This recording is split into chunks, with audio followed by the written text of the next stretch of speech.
LG Electronics. Digitally yours.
Around the first lap, being involved in first lap incidents.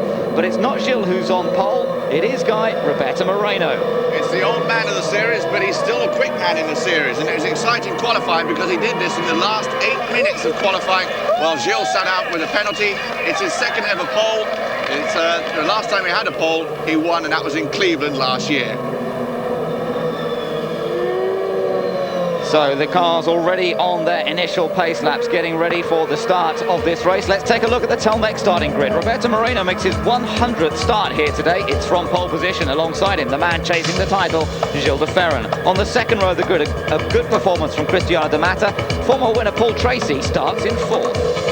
Dario Franchitti, also a former winner with his best qualifying in quite a few races, and Michael Andretti, who won this race in 1994, starts alongside him. There's Alex Tagliani, and then the local hero, Scott Dixon, and the crowd is out to see him run today.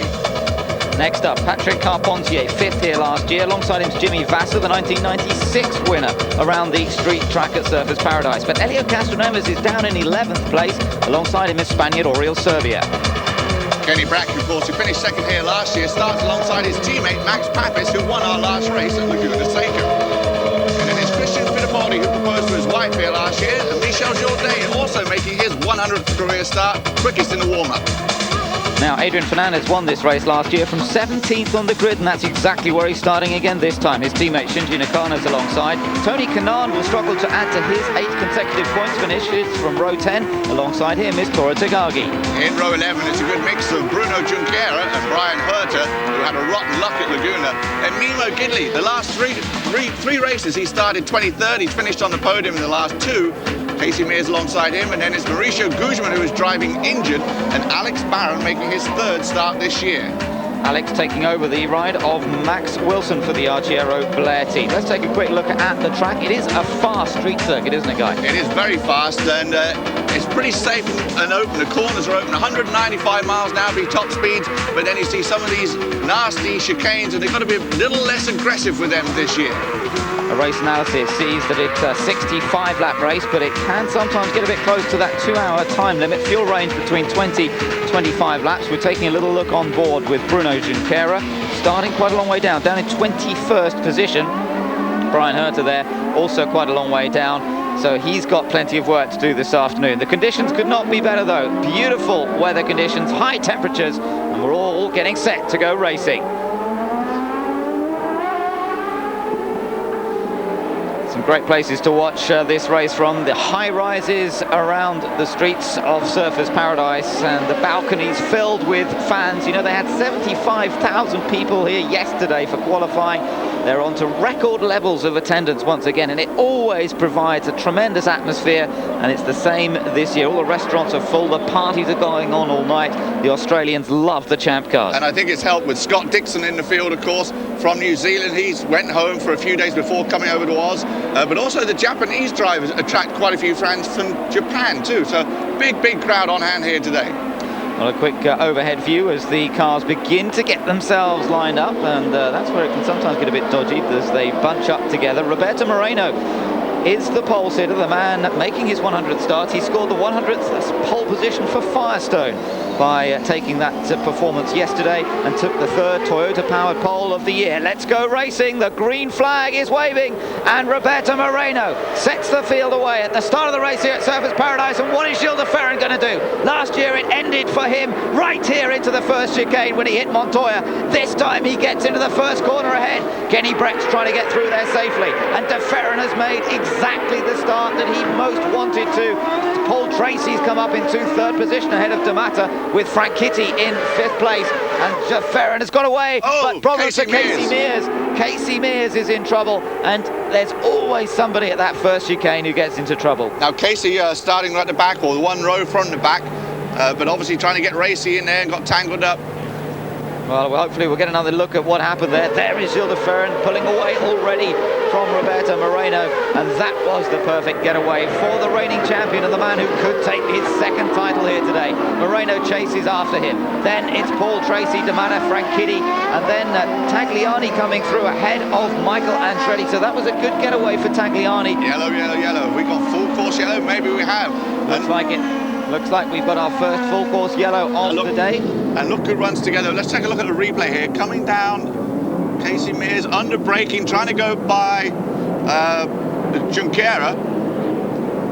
Yeah, I think it might even have been Mimo Gidley. They started on the same road together, and it looks as though Casey came in that bit too fast. Locked up, and well, a classic rookie mistake, you have to say, don't you guys? It was, and Guzman was able to get through, and then you saw Barron coming through at the end. Now the really bad news is to see de Ferran right up front, right, as the field goes by here. 1, 2, 3, 4, 5, 6, and wait for it. 7, 8, and then they're going to be running together. 9, 10, and then it's Brack and Castro, or Castro Neves, then Brack. But that's a long, long way back behind the line of cars, and the worst thing for them to have happened is for de Ferran to be able to get out front. Absolutely. For Gilles, it's been the perfect getaway, but it is not such good news for Elio Castroneves and for Kenny Breck. So we'll have to wait and see what exactly happens there. But Casey Mears' car being pushed away as we're under the first caution of the day. At the end of the first lap, de Ferran leads them round, Moreno second, then it's Tracy, D'Amata, Franchitti, Tagliani, Andretti in seventh, Dixon, the local hero in many ways, as close to a home race as the New Zealander gets. He's in eighth, Vassar is ninth, then it's Carpentier, Serbia, Castroneves in 12th, Kenny Breck in 13th place.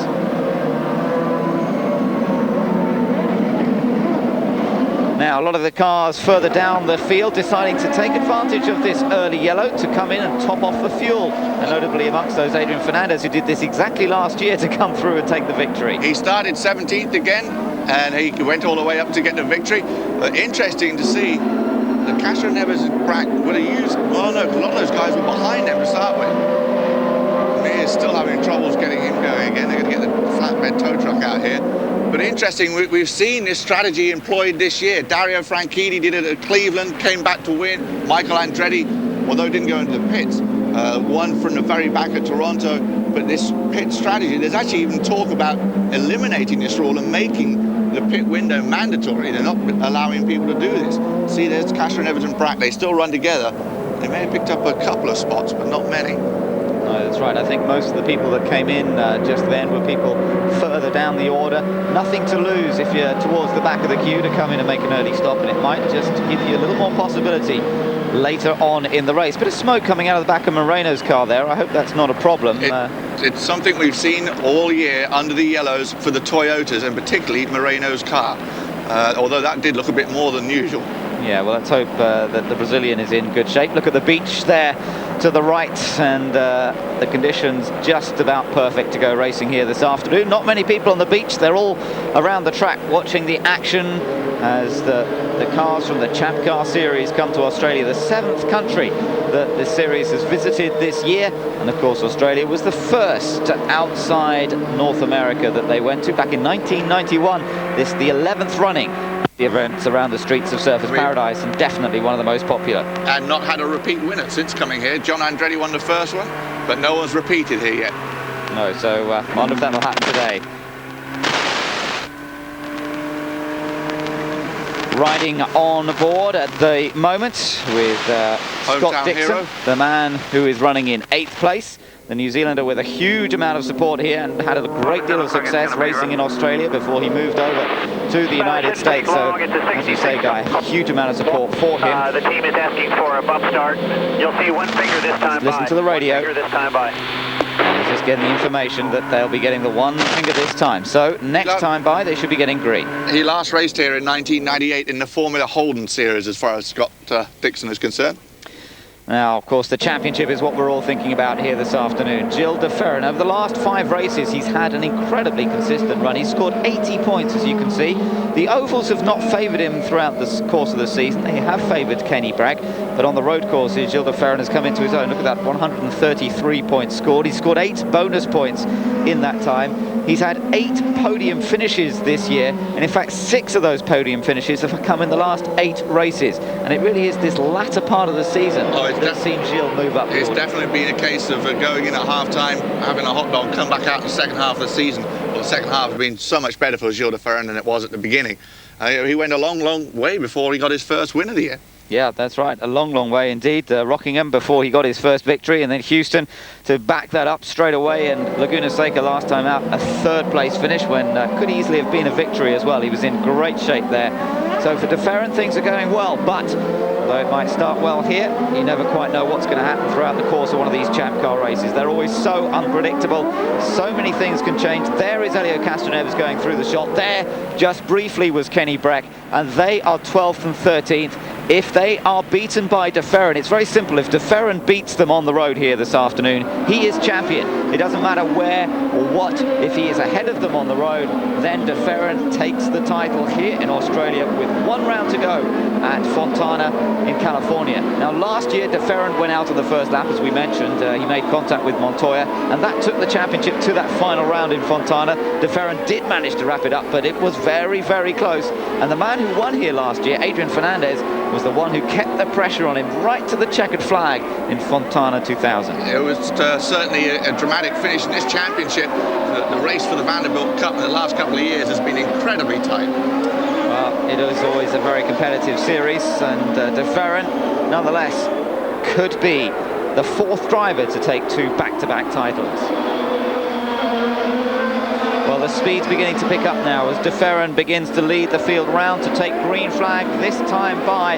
We had the start get away cleanly for the most part, but then Casey Mears crashed going into the first chicane. That's all been cleared away now, and we're all set to go racing once more as they come down into the final corner, the Honda hairpin.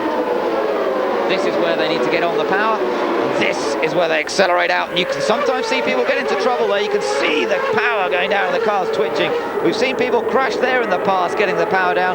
Temperature's quite high here today, so not too much problem with cold tyres. And there's a battle for 3rd there. Paul Tracy under pressure from De Matter, but Tracy covers the inside, and De Matter is denied the opportunity. That's where Paul Tracy was taken out last year. You saw Castroneves in the back of the picture there, getting sideways under pressure from Kenny Bragg. The 2 of them need to work together and work their way up.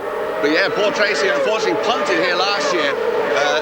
It took him out of the championship, and getting dicey with De Matter down the inside. Cristiano makes the move down the inside. Tracy tries to run side by side with him.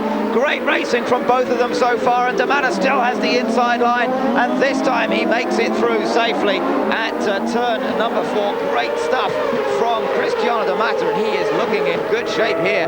Dario Franchitti now right behind his teammate Paul Tracy, but that's not something you expect to see. Paul Tracy, one of the hardest racers, and yet he's been passed. Well, he's got to be careful, Ben, because he's on probation. Of course, after that major mouthing off of Chris Neifel he gave at Laguna Seca, he got huge fines, taken 3 points off, and is on probation. Of course, at this point in the championship, he's got nothing to really gain or lose. He'd love to finish in the top 10. But interesting enough, Paul Tracy is the only man in this field that's done every race that has not led a lap this year. It's astonishing, isn't it, to know that Tracy, who's had so much success in the past, but look at Franchitti. He is right behind Tracy, and it does give you the thought that perhaps Tracy's car is not so well set up on full tanks at the moment as some of those around him. He seems to be struggling a little bit. Again, you can see the back end of the car twitching as he came out of the Honda hairpin. Gets on the power, the full 850, nearly 900 horsepower getting down onto the road. 190 miles an hour they're at here at this point. Then hard on the brakes, down into the first chicane. About 60 miles an hour, second gear through this one. Back on the power hard, a little short straight through the next chicane as well. And then building back up to about 175 miles an hour before that next overtaking opportunity, really the prime overtaking opportunity into turn 3. And this is where D'Amato made it. Dario Franchitti not close enough to do the same. You've seen these two battle before together, and especially on street courses. Remember Vancouver last year was Dario desperately trying to get more points there, but we'll see clean, fair racing between these two. I don't think we'll hear anything on the radio just yet between them, because obviously they're not losing ground to D'Amato at this point now. They are making ground on the players' foresight. Yeah, that's Tagliani running in 6th place in the blue and white car. Behind him is Michael Andretti in 7th place. Scott Dixon is still in 8th. Then Jimmy Vasser, who was fastest of the first group of qualifiers yesterday. So Patrick Racing had a great time in qualifying because they had Roberto Moreno take pole, and their other car in the first group was fastest, and that was Jimmy Vasser, so good effort from them. But we're looking here at Alex Tagliani, the man who still is yet to win his first Champ Car race. Had a great run in Houston and looked to be heading for a second-placed finish on the last street track that we visited at Houston in Texas, and blew it with just a few laps to go, allowing Dario Franchitti to move up into second. Well, Tagliani has shown his pace. Perhaps things will come together for him a little bit more today. I'd love to see him get that first win, and of course he was a major contributing factor to his teammate Patrick Carpentier getting his first win at the Michigan 500 earlier this year. And these two guys are great buddies, and they play around with each other. I mean, it'd be great to see if Carpentier could help him some way, but it would be great to see Tags get his first win. Behind him, Michael Andretti, and Andretti also driving for Team Green, in effect, an Australian-run team, of course. So Franchitti, Tracy and Michael Andretti all hoping for a good result for their team boss, Barry Green, the Australian, who's had so much success running Champ Cars in the United States. De Ferran out front at the moment with just a slight advantage over Roberto Moreno, but it's exactly where De Ferran wants to be. He's in control. That's where he likes to be. The veteran Brazilian behind him, enjoying his 100th Champ Car start here today, Roberto Moreno. But you know, it's taken him some 16 years to do 100 starts, and it's an amazing contrast with Michel Jourdain. Yeah, if you think about it, Roberto Moreno made his first start at the Meadowlands in 1985, and has now 100 starts. Michel Jourdain, his 100th start, he started in 1996 at Long Beach.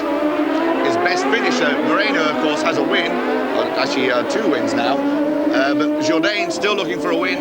His best result is a 3rd place, and that was this year at Michigan. Yeah, well, Jourdain, as we know, has been under pressure for that seat a little bit. He's still holding on to it at the moment. I wonder what's going to happen for next year in that, in terms of whether he holds on to it for 2002. Cristiano D'Amato running very well in 3rd place. A little bit more like the Cristiano we saw at the beginning of the year, this is. Of course, he started off the season in great style with the victory in the first round of the championship in Mexico. A great battle he had there with Kenny Breck. But the season has dropped away at a 2nd place in Long Beach, and then it all seemed to go a bit wrong for him. More recently, things have begun to get better. He had a 3rd place finish at Rockingham. He was 6th in Houston. Unfortunately went out in that accident with Dario Franchitti at Laguna Seca, but D'Amato back on the pace. There he is, 3rd place, 2 Toyotas up there, but at the moment it's the Honda-powered Team Penske car of Gilles de Ferran that leads. With LG Electronics, digitally yours. Welcome back to the action from the penultimate round of the FedEx Championship Series, Surfers Paradise, Australia. The Australian weather has certainly come out in force. It's beautiful, cloudless sky, fantastic number of spectators around the sides of this venue as well to enjoy the chance of watching the champion crowned again. Is Gilles de Ferran going to hold on and take the title here today? Well, his nearest rivals there, Castroneves and Breck, are still languishing down in 12th and 13th places. Remember, you get a point for 12th, but you get nothing for 13th.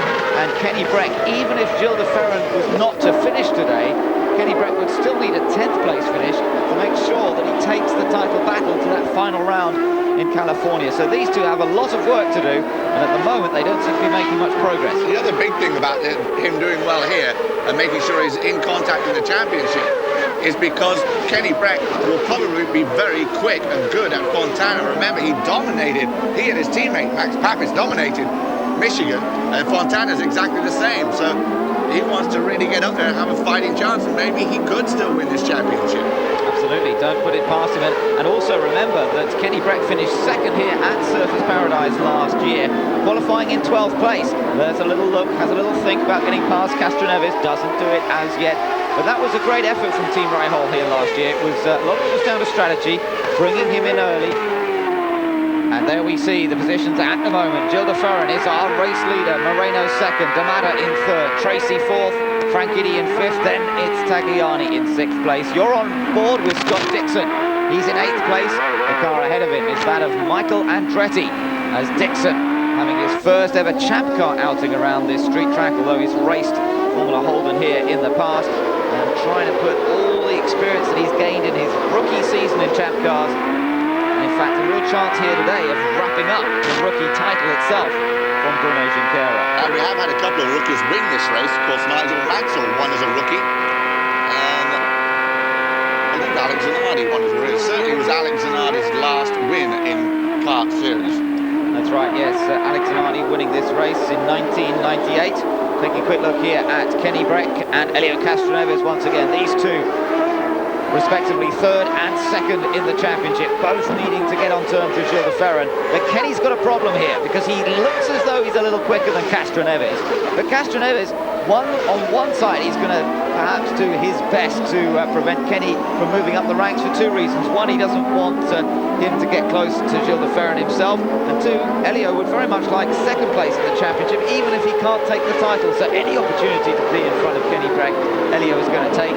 He wants to be ahead of him and try and take a Team Penske 1-2 finish in the final championship standings. We have seen a bit of team one-upmanship this year, and it's been between the Penske team and the Rahal team a couple of times. So maybe Elio's just been quick enough to keep Kenny as far back as he can.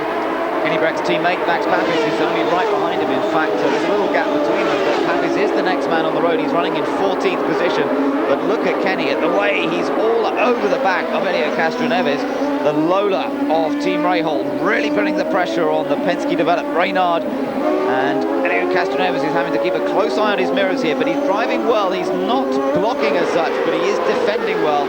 He's using that inside line where possible to prevent Kenny diving down and getting the place away from him. So this battle for 12 continues. And you know, someone who's watching it very closely, of course, will be the chief steward, Chris Neifel.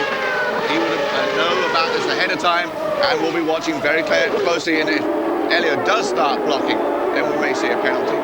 Well, the driver's feeling a little bit concerned about some of Chris Neifel's decisions this year. There's been a little bit of a loss of respect for the chief steward as the season has progressed. He's been seen to be a little inconsistent in some of his decision making. And there's been a little bit of grumbling amongst the drivers as to some of those decisions. It'll be interesting to see whether there's any more grumbling after this race. I would say it was more than just grumbling from Paul Tracy at Laguna Seca, that's for sure. Yeah, $50,000 fine. A huge knock for Paul Tracy, but then he was fairly adamant in his what he thought. He was straight to the point on that one, and I think that's the biggest fine we've seen in kart history, but they took the points away and put him on probation. Yeah, so Paul Tracy has to keep his nose clean here today. Gilles de Ferran continues to lead ahead of Roberto Moreno. The gap, really nothing much. It's only just over half a second between these two. De Ferran seems just happy to hold that pace at the moment. The early stages of the race, they'll also be watching fuel consumption and keeping an eye on tactics. Moreno second. D'Amata is some 3 seconds behind in third, so he doesn't seem to be able to maintain the sort of early pace that he had that saw him get past Paul Tracy and move into that third place. But Moreno very much on the pace. Now, he's had a bit of a funny season, Moreno. Hasn't always qualified well, and in fact, the pole position he earned here, his first front row start of the season. The problem is, early in the season he didn't get good results. That put him into the second half of the championship, and then that puts you into the first group of qualifying, which is such a disadvantage.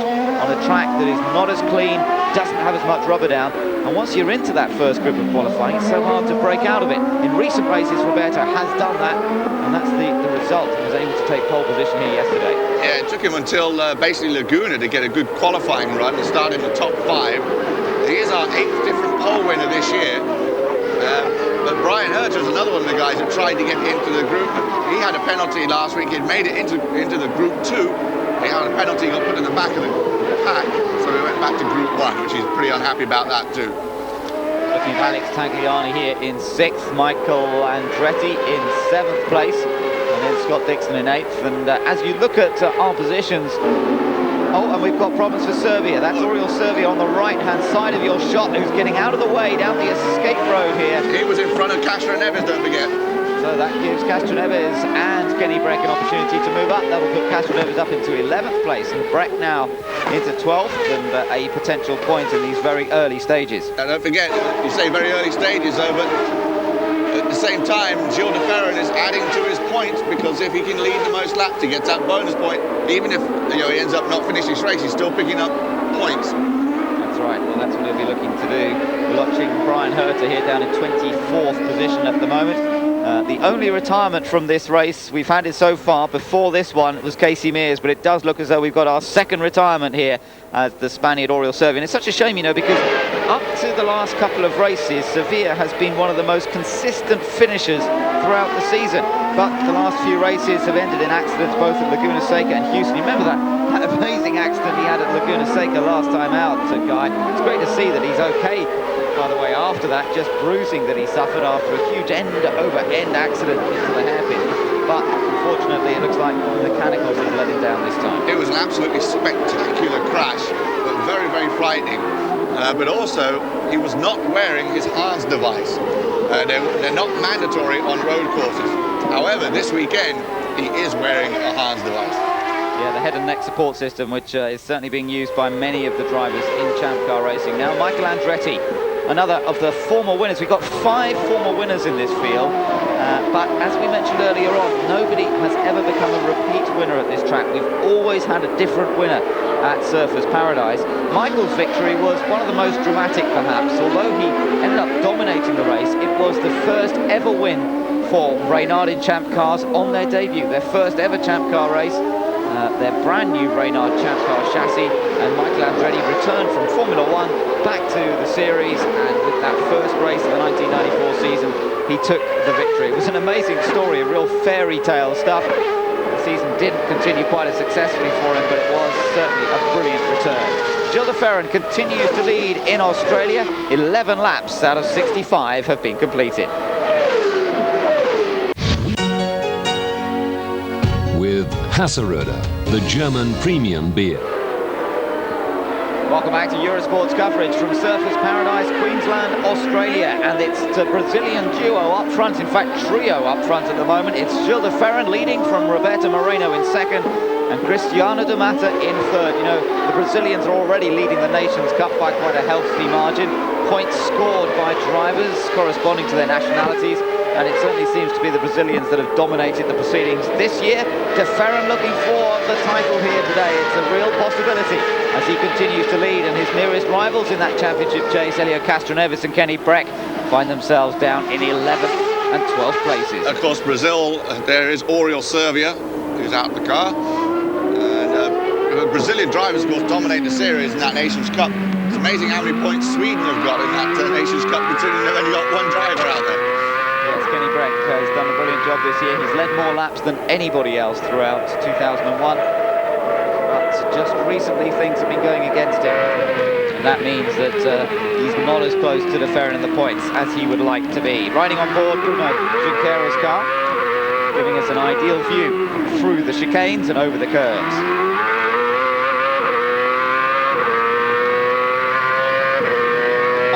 With Bruno Junqueira as he heads down one of the faster sections of this Surfers Paradise road course. In fact, this is the second longest road track used by the Champ Cars throughout the season. 2.8 miles long, speeds up to 190 miles an hour at the end of the front straight. and some pretty fast chicanes to deal with as well. You have to be consistent through them. They tend to use the curbs a little bit, but slightly different curbing this year means that if you use them too much, you'll be in trouble. A number of times in the past, Guy, we've seen people get into just that kind of trouble and stick it in the wall. Well, amazingly, when Michael Andretti won here, he bounced off a curb into the tyre wall, never lost a position, never damaged the car, and went on to win. But that's not happened since. You've got to be a little careful, more careful. They've made some changes to the walls too. They've opened up a couple of these chicanes and they've lowered some of the walls for better visibility for the drivers. As we ride with Bruno, you point out the speed, but another key factor here to Australia is you've got to have good brakes. So you can do late braking and get good braking efficiency. That's where all the overtaking is getting done. Yeah, and that's the area that Ganassi cars have been struggling on this weekend. They did not qualify at all well. Coming out of the final corner, the Honda hairpin, back up through the gears, building up to top speed down here. But braking is where they've struggled this weekend, and that's why we saw them qualify a long, long way down. Remember, Montoya, 12 months ago, had the pole position here, but Bruno Junqueira was down in 21st place on the grid. Here is our race leader, Gilles de Ferran, still being hounded by Roberto Moreno, and Moreno showing some real pace. Now, Moreno was fast here last year as well. The strategy worked for him in the early stages, and he was right up with the leaders, only to lose control on the restart at one stage after one of the caution periods. It was a pure mistake from Moreno, and I'm sure that he'll be out to make up from that here today. Just looking at our classification on top left corner of your screen, when you see the yellow box by a driver's name, there's 3 drivers with the yellow box coming up. Those are the 3 drivers still in the championship chase. So that's what we're trying to show you there. That yellow though is quickly turning darker and darker and darker into red for Castro Neves and for Kenny Brack. As the 2 Brazilians up front have now drawn out over 4.5 seconds over Cristiano de Mata in 3rd. Paul Tracy runs in 4th, but he's 7 seconds behind these guys. I mean, they're just tearing off. They are disappearing up the road, but how much fuel are they using? Will that be a factor? It always is a factor. And Roberto Moreno, one of those drivers who can maintain a pace but still get good fuel economy, and that could be crucial because a fraction of a second saved in the pits means a place change on track, and that could be Roberto's opportunity to get past Gilles de Ferran when we get to the first round of pit stops, but we're a little way away from that as yet.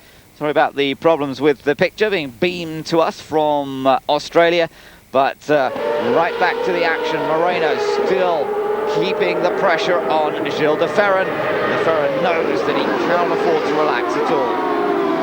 And we are closing in on our first round of regular scheduled pit stops. Should be starting on about lap 20, window somewhere around about 20 to 25 laps. Now this is interesting. Look at Castroneves and Kenny Brack, the latter 2 cars here. They've now got themselves up behind Patrick Carpentier. Remember, they were behind Serbia. Serbia had a problem. Now Castroneves is going to make the move on Oh, he gets into big trouble, and this is Brack's opportunity, surely. But no, he can't find a way through. It's so narrow through there that Kenny could not take advantage of that, and that could so nearly have ended in tears. It looked as for a moment as though Castroneves was going to be in the wall, or at least into Carpentier, and Kenny couldn't take advantage. Unbelievable. Well, there wasn't room for him to take advantage there because of that chicane and coming out right by the wall. And Elio got on the power real quick coming off after that mistake. Let's take a look at it again because he comes so close to hitting the wall here, Ben, as he locks it up, gets it slightly sideways. Wow, actually not as close as I thought, but nice save by Elio, but that could have cost him right there. It could, and he cannot afford to be taken out of this race with him having basically to finish up front to have any chance of still winning the title himself. Castroneves could not afford to get it wrong, and he was right to bail out. He wasn't alongside Carpentier enough. Carpentier was saying, no, you are not going to have it easy. If you want this, you're going to have to fight for it. And Castroneves realised he wasn't alongside enough and managed, as you say, to get out of it, which was pretty impressive. And the 2 of them survived. You know, that one moment, it could have taken both of these guys. That's the other thing, it could have taken both of the contenders out. Now, I think maybe Ken has backed off a bit. Maybe he's realised that they may be talking strategy right now. It's like, okay, we're not getting anywhere, we're not making up any ground. I can't get by Elio. Maybe we should do an early stop, go out, hope for yellows or just luck to come our way because nothing's happening right for us right now. No, but sometimes things can change. Just look at what happened to Max Papis at Laguna Seca last time out, and how he came through to win that event after really not featuring much in the early stages at all. Featuring? I don't think he ever made the TV and took the lead, did he? Well, there he is right now. He's featuring up for a moment. He's down in 13th position.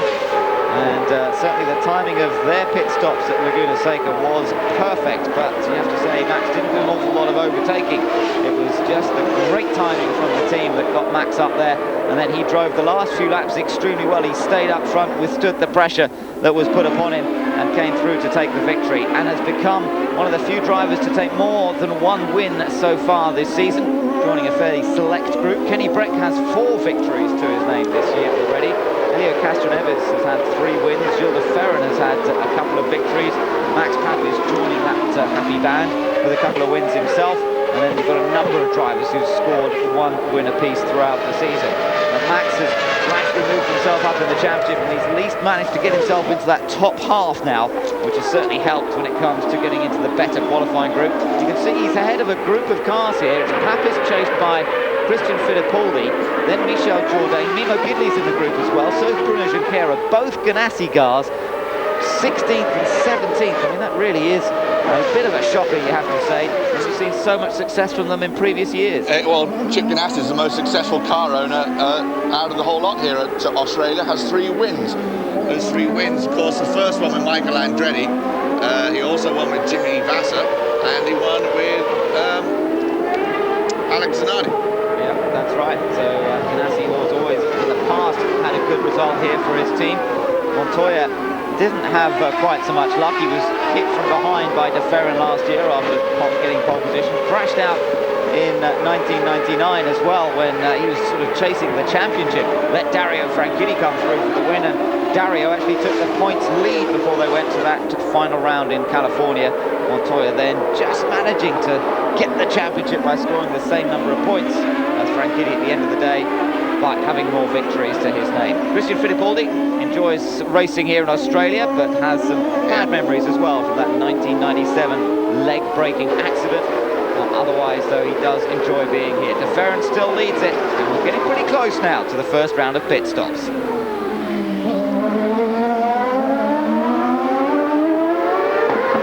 So Gilles knows that the crucial time is beginning to come close now, but Guy, you have to say that when it comes to the pit stops, just like they have been on track, Team Penske have been the dominant force, haven't they? They certainly have been a dominant force on pit lane, and of course the other big thing is if you're the guy up front, you're the first one down pit lane, you've got a good, clean, clear pit lane. You don't have to worry about someone pulling out in front of you. The only thing is you've got to make sure you get that stop right and you're the first one out. Well, the last couple of laps, interesting to see that Gilles has managed to just get away a little bit from the attentions of Roberto Moreno, who had been right behind him. Now the gap's up to 1.2 seconds, what it was last time around. I don't know whether that was a slight mistake from Moreno or whether Gilles has just turned up the pace a little bit. He's really got into the rhythm of controlling these races, and it's a maturity that comes through winning, and it's something that's developed with Gilles with his time at Team Penske, and that confidence has grown and grown, and this latter part of the season where he's got the momentum going so beautifully, and he's driving absolutely brilliantly. He's got to hold it all together though, and try and get a decent result here in Surfers Paradise, something that pretty much has eluded him. 5th place here in 97, but that was after he was involved in that accident with Fittipaldi and the whole race was restarted. That's still to date his best result here in Australia. Yeah, he's only scored points twice here with all his 7 starts he's had in Australia, and not many points at that. So, still keeps an eye on his mirrors, sees Moreno in the background. Cristiano De Mata still in 3rd place. Paul Tracy in 4th, and has managed to stay ahead of Franchitti. Into the pits comes Bruno Junqueira. So Junqueira, the first to stop, lap number 19, and that's just about on target. Just about on target, did you say, Ben? Bruno Junqueira on target with his first stop on the day, and the Target Chip Ganassi Racing Team doing a good job of getting him back out once again. But we wait now to see, Guy, are we going to see the other leaders making their pit stops fairly soon? Surely it's got to be fairly soon now. I would definitely think so.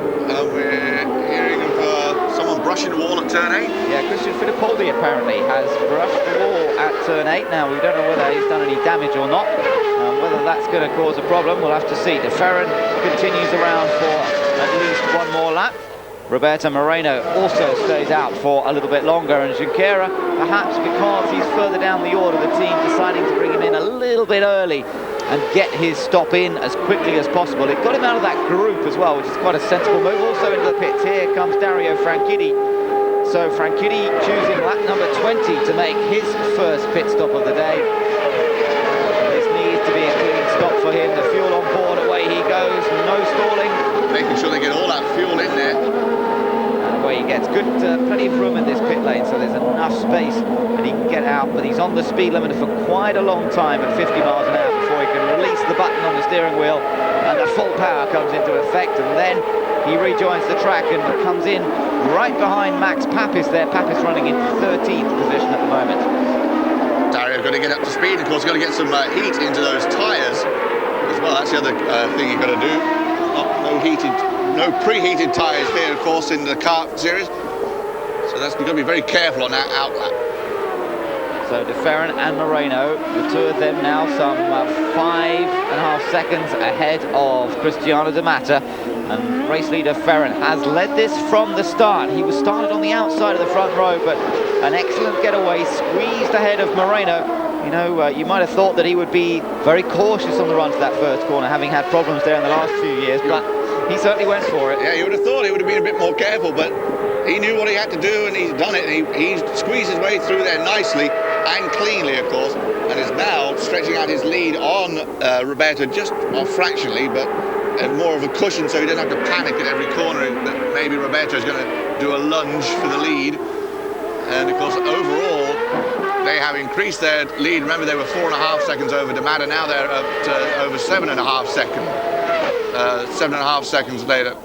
And the Penske crew are laying out in pit lane, so that means they're going to be getting ready for Gilles to be coming in pretty soon. Well, it looks like it could be any time now. We'll see Gilles come in on this Surfers Paradise race here on the eastern seaboard of Australia in beautiful weather conditions. This party town, really, this is what Surfers Paradise is all about. It is a surfing town, it is a party town, and that's what the spectators have been doing here this weekend, enjoying themselves, enjoying the sunshine. And now into the pits, here comes Mimo Gidley to make his stop. Mimo still no word on next year what Chip Ganassi. There's so many rumours flying around this week. Apparently Chip Ganassi has got a couple of IRL cars, but he is still definitely going to run in the kart series. Of course, next year Kenny Brack will be his driver, but whether he keeps Gidley or Junqueira is still unsure. There's also whether he takes Tony Kanaan, which is still quite a possibility. And the other thing he's looking for is Tony Stewart from the Winston Cup car, but have him running the IRL. And there comes Bruno, his teammate, right behind him. That could have been interesting. The two target cars absolutely together. Here's Paul Tracy now. Is he coming into the pits this time? Let's take a look. As our race leader is in, Gilles De Ferran comes into the pits on lap number 22. But Moreno stays out, so Roberto Moreno, as ever, getting great fuel consumption. He stays out there, and this could be the opportunity for Moreno to open up a little advantage. I did see his pit crew laid out just behind Gilles, a little couple boxes behind Gilles, so maybe he's coming pretty soon. And the other thing is, how long does Casper never stay out? There is Paul Tracy making his pit stop. Watch your speed. Ooh, we got awfully close to that one right rear tyre changer. But he does get away. There you see Castro Neves' crew laying out too, so he'll be coming in. Over the curves a little bit, Tracy. In comes Max Papis, winner from Laguna Seca last time out.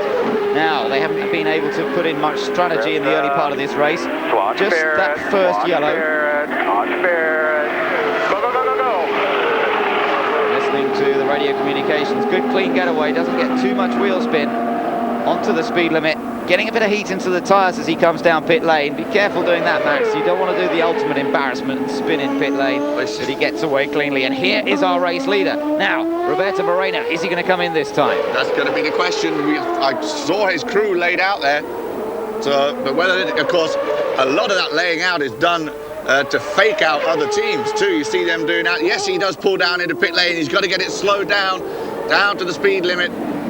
Nice wide, 30-foot wide pit lane here, if not more actually. Now that everyone else has stopped, he should have a clean pit box to get in and get out of.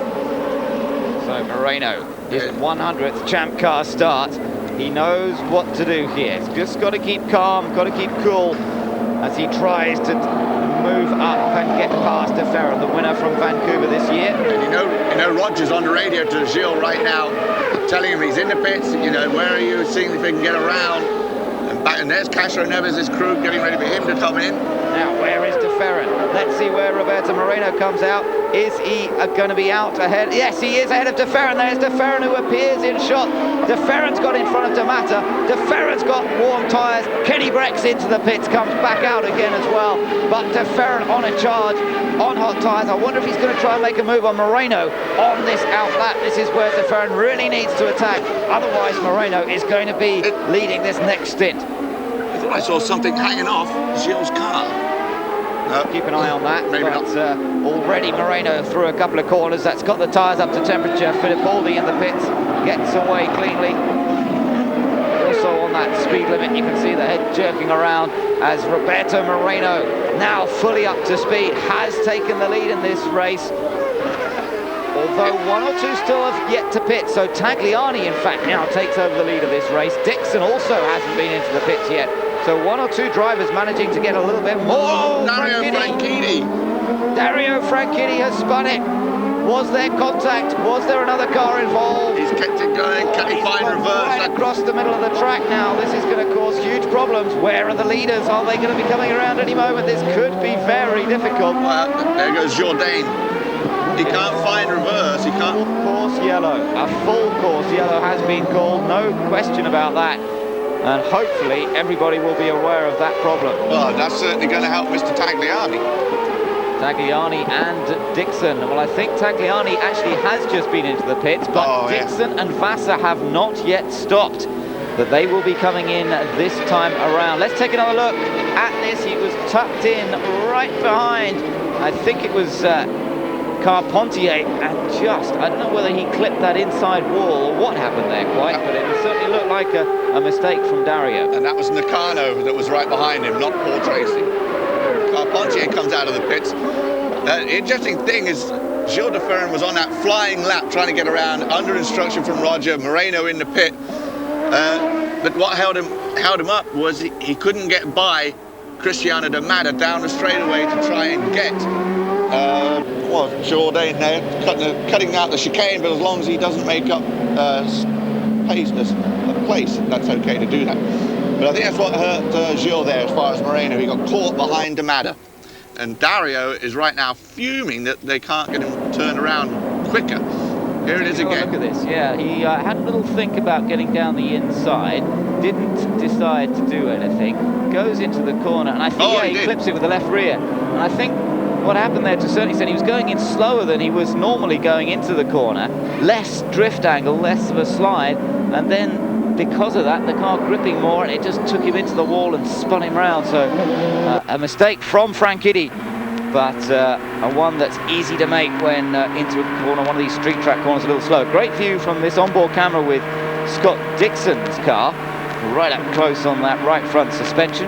And he is now our race leader, and this yellow has certainly come at an interesting time for him, but he is also going to have to make his pit stop coming up here, and that's still not actually going to help his cause very much, I think, because it's going to drop him quite a long way down the order. Remember, he was running in 8th position, so I'm not actually sure that this is going to help him very much. I think he's the first Antipodean, though, to lead the Australian race, because Jason Bright did this race last year, and also Gary Brabham did this race a number of years ago, but Gary Brabham's race, I don't think he made it to the green flag. That was a year there, the big melee coming out of the last turn to go green, and Jason not such a great run last year either, so good for Dixon.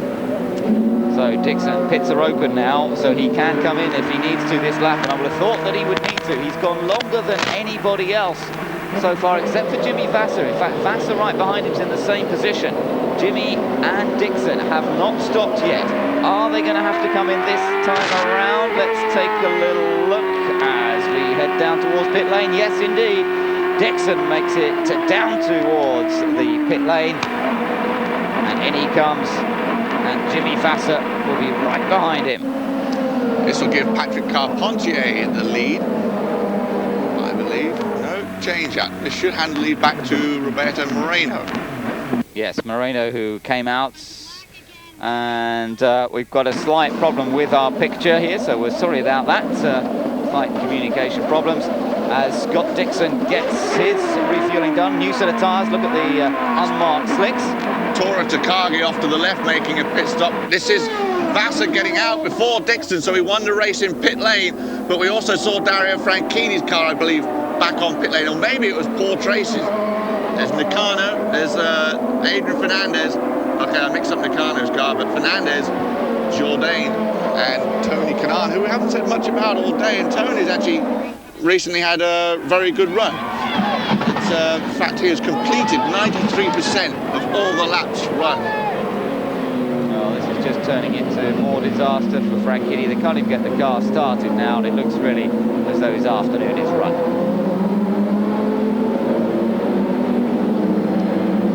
Electronics, digitally yours.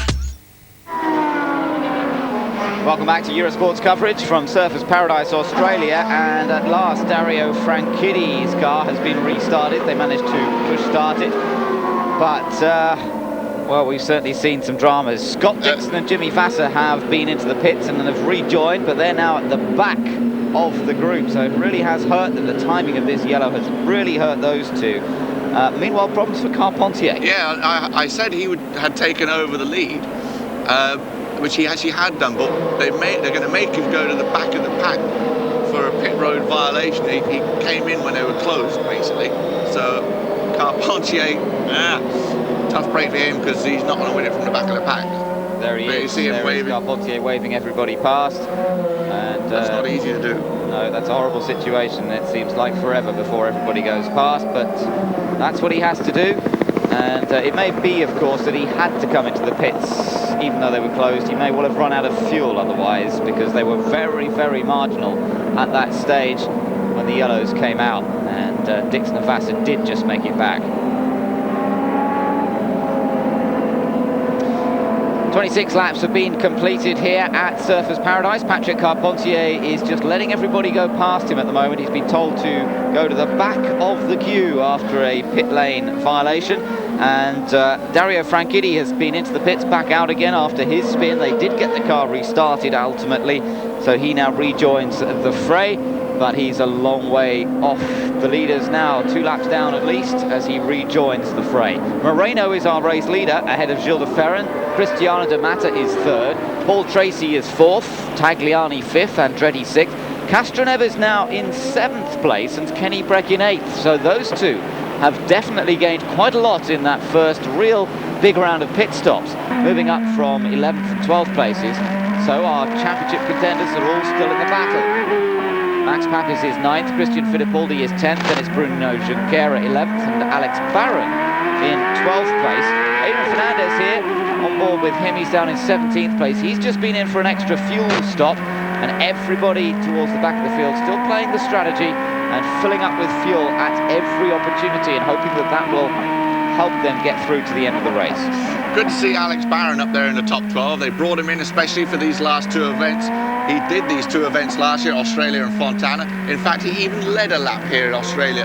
And the Arciero Blair team decided that his experience here at this track, as opposed to Max Wilson's no experience here, would help them a bit, help the team a bit, and they wanted to have a good run. They didn't want to come all the way to Australia for Casey Mears case, as we saw earlier. So good for Alex, and of course at the same time he's resume driving. I mean, he's handing them out every time he goes by, start finish. And look, it'd be good to see Alex back in a full-time ride in 2002. Yeah, sadly Alex had an accident in qualifying, which means he's actually having to race the 2000 chassis. They didn't have a spare current car, so they've had to go back to last year's car. Effectively not as competitive, but he's still up there, as we say, 12th place.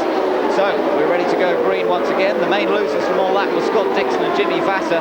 It should have helped them to go a long way before they made their first pit stop, but the timing of the yellows was awful. And here we go as it goes green. It's Roberto Moreno, race leader at Surfers Paradise. Comes Cristiano De Mata too, having a look at Gilles. For 2nd place, yes, that's the battle we're watching. The black car of Cristiano. Castro Neves and Kenny Breck side by side, and the two of them are still side by side as Breck straight lines the chicane and allows Castro Neves through to retake that place, and that's good, sensible driving from Kenny Breck. He was behind Castro Neves then, looked to have got past but couldn't quite do it, and as long as you don't gain position by going through that chicane, you should be all right. You should be all right, as long as you don't gain position. Kenny's also got Max Papis behind him, his teammate. Maybe Max can hold off the attacking field from back there, give Kenny a bit of room, but almost a second huge costly moment for Castro Neves and Kenny Breck. What a tough race it is for those two though, Guy. They've got to keep it together, but they've also got to push on. They can't afford to finish down here. They've got to beat Gilles de Ferran. If they're beaten by de Ferran, it's all over for them. So they have to give it absolutely everything. But they cannot afford to non-finish. It's a real pressure situation for those two drivers. Christian Fittipaldi seems to have found a bit of speed since that pit stop. They would have made an adjustment on the car after those first 20-odd laps, so it's obviously seemed to paid off a bit for Christian. Now Breck drops back again from Elio. Let's have a look again from overhead. Yeah, Breck sort of got ahead, and then Castro Neves went through, but Breck had to go straight through the chicane. So here you can see him back off effectively. You can see Castro Neves surge ahead. That was because Kenny lifted off the throttle for a fraction of a second, just to allow Castro Neves to retake his place, and that should save him from getting a stop-and-go penalty in pit lane, which of course would then completely write off his chances. And I think Chris Neifel, the chief steward, would be aware of that and realise it would ruin the race aspect of it too. He obviously want to have a good show and good championship, and I think he's going to say, hey, he pulled back in position.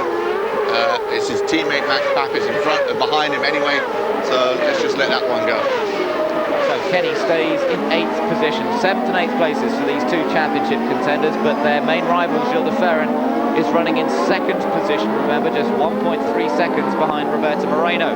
Tracy still runs 3rd, Tagliani is 4th, then it's Michael Andretti, and it's Michael Andretti who is just ahead of these two. There he is, Motorola car.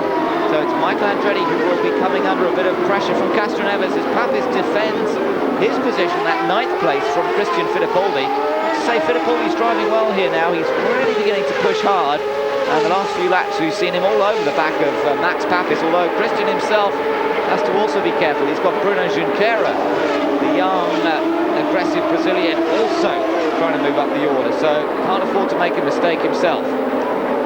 Christian Fittipaldi is one of the only driver not to have a top 5 starting position this year. Everyone else has qualified at least in the top 5 once. Christian has not. Yeah, it's a great surprise that, to see Christian in that situation. But a bit like Moreno, I suppose. They both got themselves in that slower qualifying group, and they've never been able to break out of it. Well, Moreno has just recently, but Christian hasn't, and it's really hurt his opportunities to qualify well. And the rule that was brought in this year to change qualifying, I have to say I would prefer to see them go back to the original rule that the qualifying groups were decided on your pace in practice. That seems to be far more relevant. That rule, we talked about that at Laguna Seca, and that rule basically will be gone by next year. It's one that's caused immense frustration amongst the drivers. It's also not been very good for the television package, and so and a lot of the team owners don't like it, so they've told us they will change that rule for 2002. Well, that's good news to hear, and let's hope that evens the playing field up for everybody a little bit. We're on board here with Bruno Junqueira, and the Brazilian who's certainly shone on several occasions this year driving for the Ganassi team, but not as consistently as perhaps we would have liked to have seen. He's made 1 or 2 key mistakes and just quite hasn't got it together as well as he might have done, but I have to say still a very promising prospect. If he can stay in a good team for next year, it's a great chance for success in the future. When he won his South American Formula 3 title, that year too was very sporadic. He would have a couple of major incidents, but then again he'd have a drive from somewhere and get a win. But to win the championship, I don't know how he did it, basically, because he didn't have that many good drives. And the same thing is now happening in the kart series. And of course he had to win at Road America, but that was more of a team strategy win there too, on a fuel stop and a shortened race. I mean, he ran well in the Formula 3000 in Europe, but Yeah, he was consistent there, there's no doubt about that. He was very consistent indeed, did a good job in front of 3000. We're looking at Jimmy Vasser now, and Jimmy, who's had a win here in the past at Surfers Paradise, has also had a bit of an up and down season himself, but has been fast, there's no doubt about it. You know, he's still got what it takes, 35 years old now. Jimmy's in 14th position in this race so far. Really, really hurt by that pit stop timing. Him and Scott Dixon, in fact Dixon is right behind him there in that queue. These two now 14th and 15th, which seems a tragedy really after what they managed to achieve in the first part of the race. They really did a good job. They stayed out there longer than anybody else, and then found that the yellow flag came at just the wrong moment to drop them right down to the back of the field. Not what they wanted at all, but still in the battle. And there is the Visteon car of Jimmy Vasser chasing after another opportunity to get into a point scoring position. Jimmy would also like to go another year of getting wins. Of course, he got one win last year, that came at Houston, and this year running out of time. So Roberto Moreno, our race leader, as nearly half distance is completed around the Surfers Paradise race. Gilles de Ferran still looking strong in second.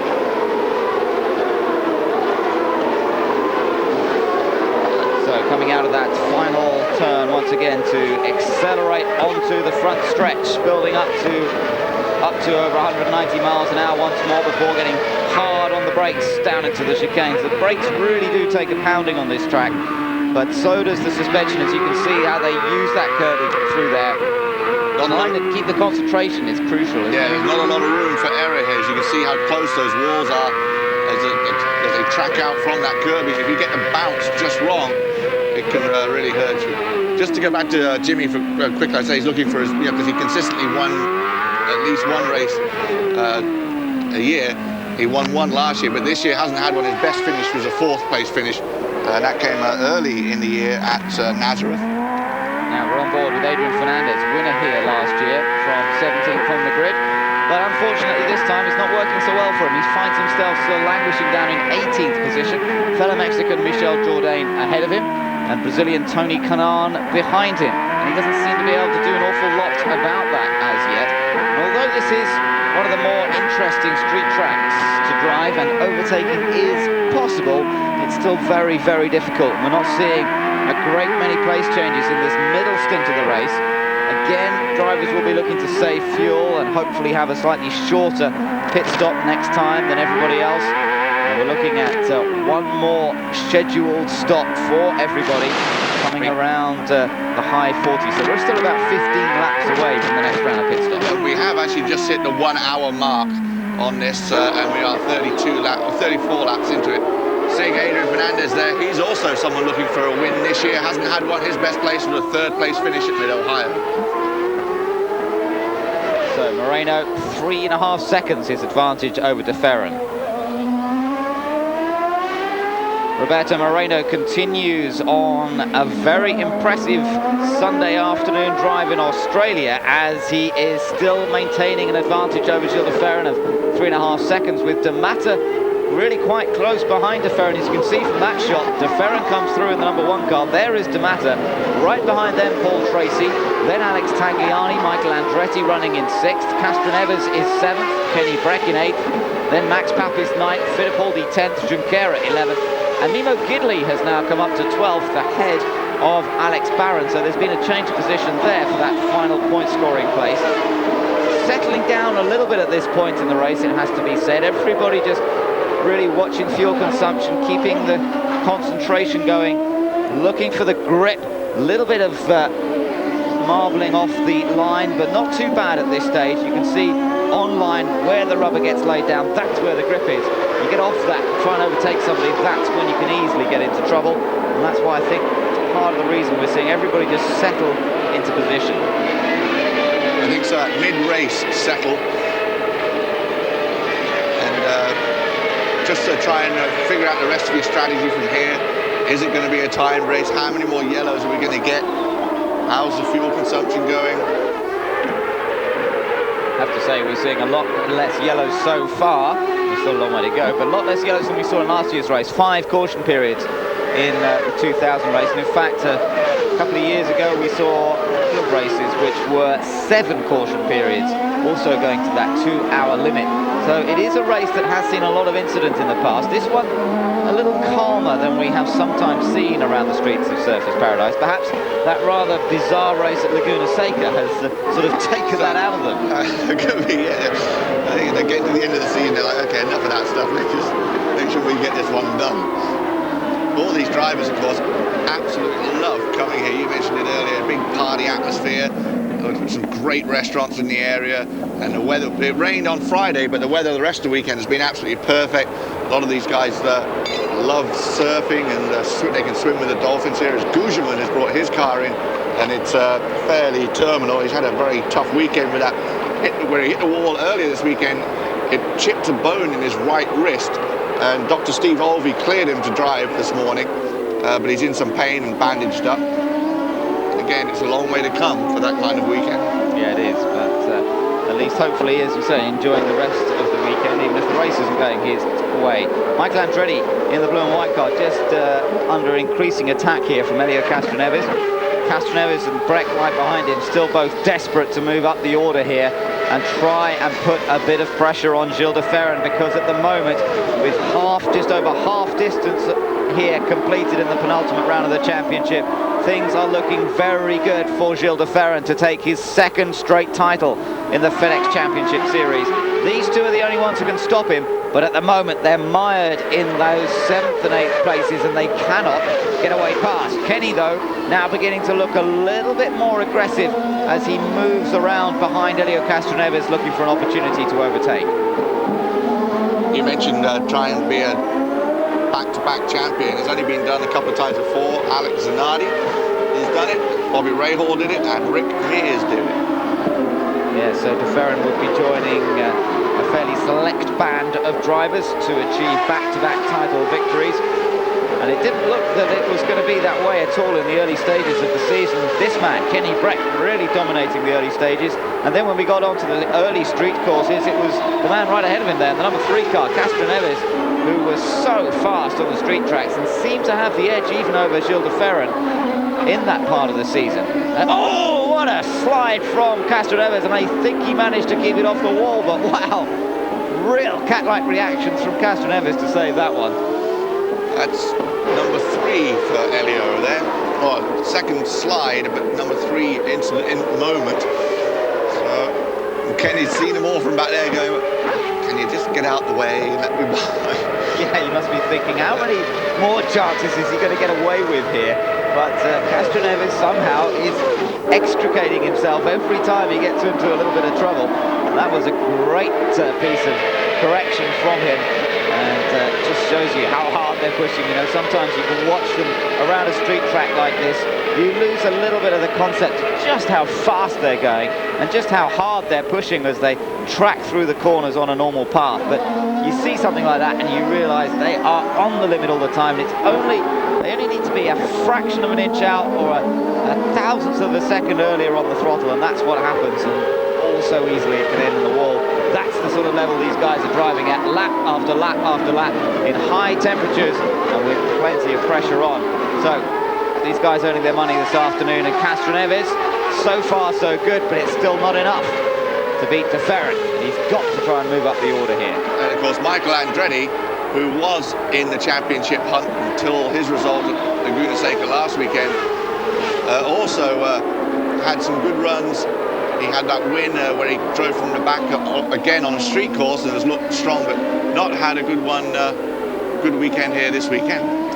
So Moreno race leader, Gilles de Ferran holds on to 2nd place, and D'Amata in 3rd with Tracy 4th.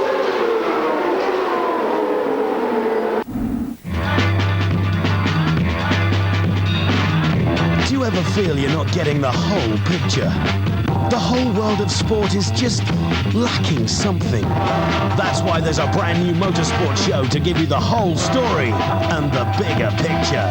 It's Series Magazine. Series Magazine, Wednesday at 10:15 on British Eurosport.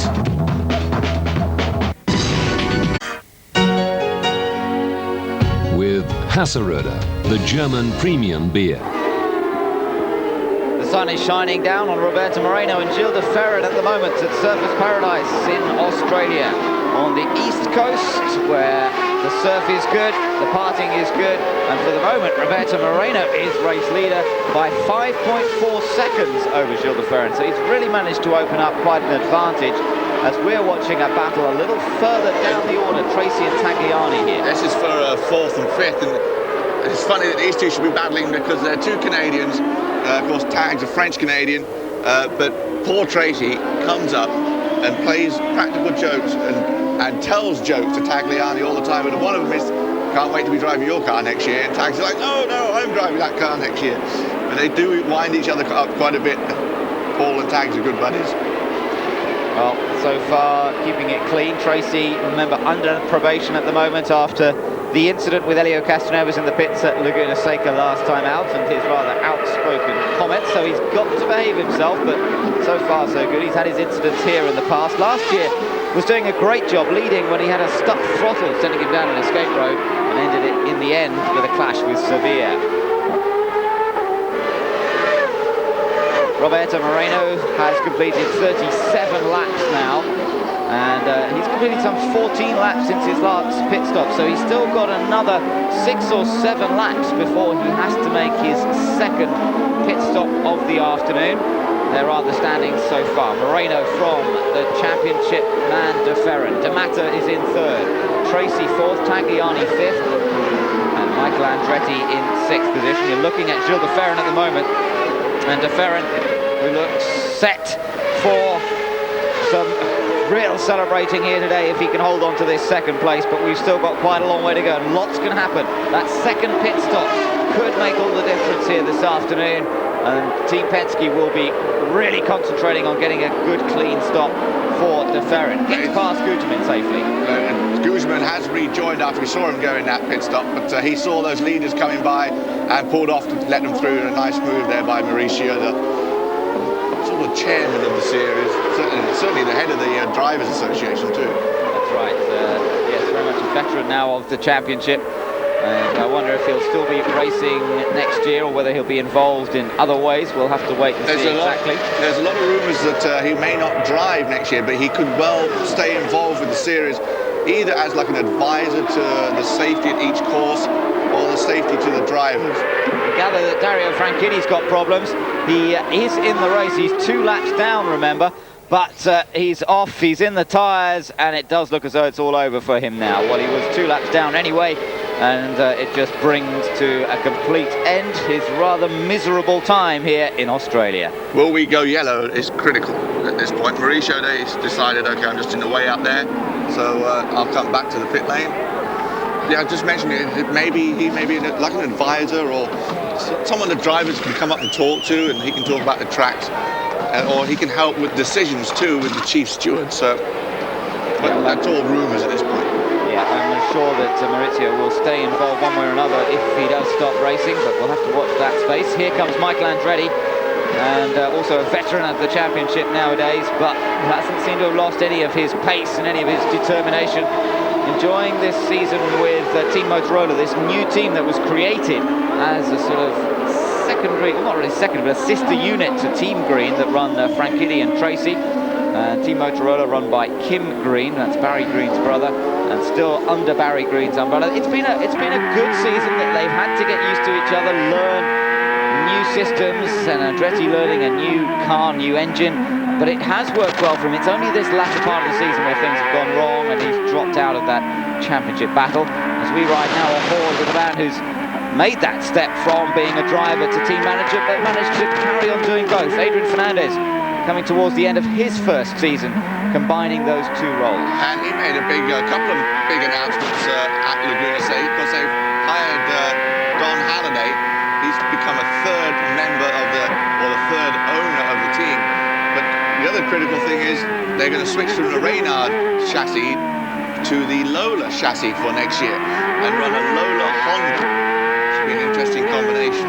Yeah, absolutely. And Don Halliday, a real expert when it comes to getting these cars to work right. Let's just watch great pictures from on board with Adrian coming down towards that 90-degree left-hander, turn 3. Bit of power, short shoot, another 90 left. Second gear, now on the power, up through the gears as they accelerate up the backstretch, up to about 180 miles an hour before getting on the brakes again. There you see through the couple of shadows from the buildings, probably makes it a little bit harder on these drivers now. Builds up the pace once more as we turn our attention back. Now, where is Castroneves? Where is Castroneves? That's where Castroneves is, and it's a real problem now for Castroneves.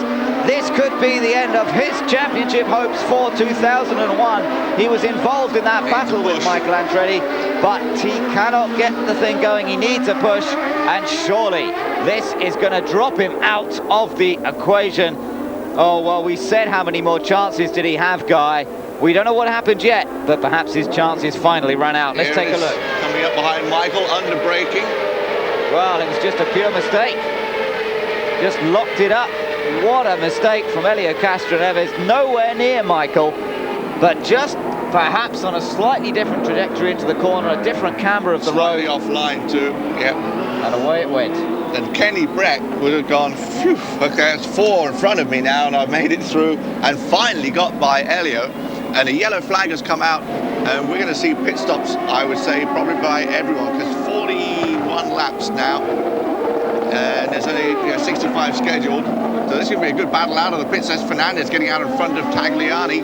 Tony Kanaan is Toro Takagi. Brian Herter makes a stop too. So these guys all still running competitively, and I wonder if we're going to see Roberto Moreno, De Ferran, De Mata, the top 3. Coming into the pits on this lap. We hear that they're going to try and push start Helio Castroneves, getting back into it, but of course he is now a lap down at least, and that really, you know, effectively writes off his championship hopes for 2001, because even if Gilles De Ferran doesn't finish here today, then Helio will not have a chance of winning the title. Right, there's not enough points available with just one round remaining at Fontana on the super speedway there, so yes, that would eliminate him, and that's not good for me because he was my prediction at the beginning of the year. Well, he was always one of the favourites this season, and he certainly has performed well, but the latter part of the season hasn't seen the sort of consistency that his teammate has produced. Roberto Moreno, 6.2 seconds ahead of Gilles De Ferran, and still pushing, still charging, wanting to come into the pits and make that stop that will perhaps make the difference. Moreno ahead of De Ferran, De Mata, Tracy and Tagliani.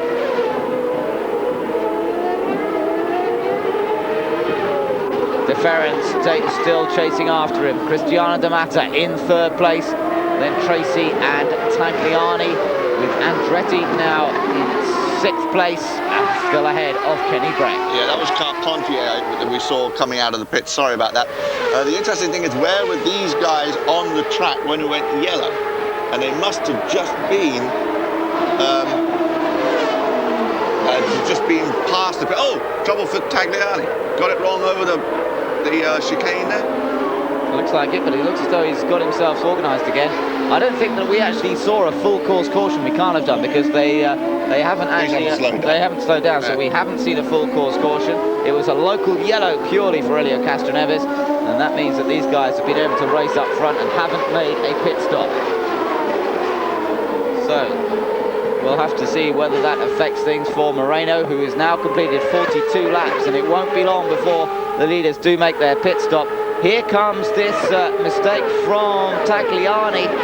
Ooh, he got that back well, didn't he? And it got out the power completely, because those bumps bumping around, you knock switches, you knock gear sticks and all sorts of things. He may have hit the gear stick and knocked it out or something, but did a nice job of getting it straightened again though too. That's allowed Michael to get right underneath his wing, and now Kenny Breck, of course. Kenny improving one position, but Kenny's situation, he still needs a lot more points to give himself a competitive chance going into Fontana. But at least he's in a position now, Guy, where if Gilles De Ferran did have a mechanical problem, then he would manage to take the championship all the way to that final race at the California Speedway. 42 laps have been completed at Surfers Paradise. Roberto Moreno is still our race leader by 5.86 seconds over Gilles de Ferran. Still waiting for the leaders to make their second round of pit stops. It wasn't a full course yellow on that last incident with Castroneves. It stayed green, so that means that Moreno is still out in front. We've had 3 different leaders in this race so far. And out of the race, Franchitti, Guterman, Sevilla and Casey Mears. But Castroneves restarted is a lap down, so he really does not have any chance now of winning the 2001 title. As Gilles de Ferran, there he is, just going through shot, holds on to second place ahead of Cristiano de Mata and Paul Tracy. Kenny Breck is running in an important 7th place. I say important because, as we mentioned just a second ago, if Gilles de Ferran should suffer any sort of disaster mechanically or get involved in an incident and not finish this race, Kenny would still keep that championship alive to the final round at Fontana. Now, into the pits comes the man who made the first stop first time around, Bruno Junqueira. He stopped on lap 19 initially, and now he stops on lap 43 for his second stop. First man in again now. Of course, a lot of guys, when we went local yellow, I think there may have been a misunderstanding, the same as we had a bit of a misunderstanding. So people like Fernandez have got really hurt because they jumped into the pits. Fernandez, Kanan, Takagi, Herta, they all jumped in the pits. And it turned out it was a local yellow, so everyone went flying by in the green, and that's put them right at the back of the pack now. Well, de Ferran is still being pushed pretty hard here by Cristiano de Mata, then Paul Tracy. And I wonder if we're going to see him coming in this time around. This is going to be such a crucial time for Gilles de Ferran. He has to get a good clean pit stop if he's to maintain a decent position here. And Roberto Moreno with a 6.3 second advantage. You have to say, Moreno is driving a brilliant race here this afternoon. Everything going according to plan so far. And there he is, just flashing across the line, this time to complete 44 laps. And the veteran Brazilian, with his 100th Champ Car start here today, is doing everything that might be expected of him. I think de Mata just put in a quick time in the day at a 1:33. Previous to that, it was Elio Castroneves, but now Elio, even with that quick time, is a lap down, and that's taken him out of the championship. So I think everyone else, though, is consistently, if you look down the whole sheet, same lap times, all 1:34, 1:34, 1:34. Castroneves comes in right down to the far end of the pit lane, but as we know, he's a lap down on the others, and the disappointment that there must be feeling in there. Not only has every chance of winning the championship gone out the window, but really it's going to be very difficult for him to get second place in the championship now, unless something dramatic happens in the closing stages here and at Fontana. Shinji Nakano also coming into the pits on lap number 45. 20 laps still remain here in Australia. See that Oriol Servia, if you're just joining us late, was out. He said he brought his girlfriend with him. And it turned out he was referring to his mountain bike he has that he trains on. He was planning on doing lots of training here, staying in good shape, as opposed to going to all those parties and restaurants that they have around here.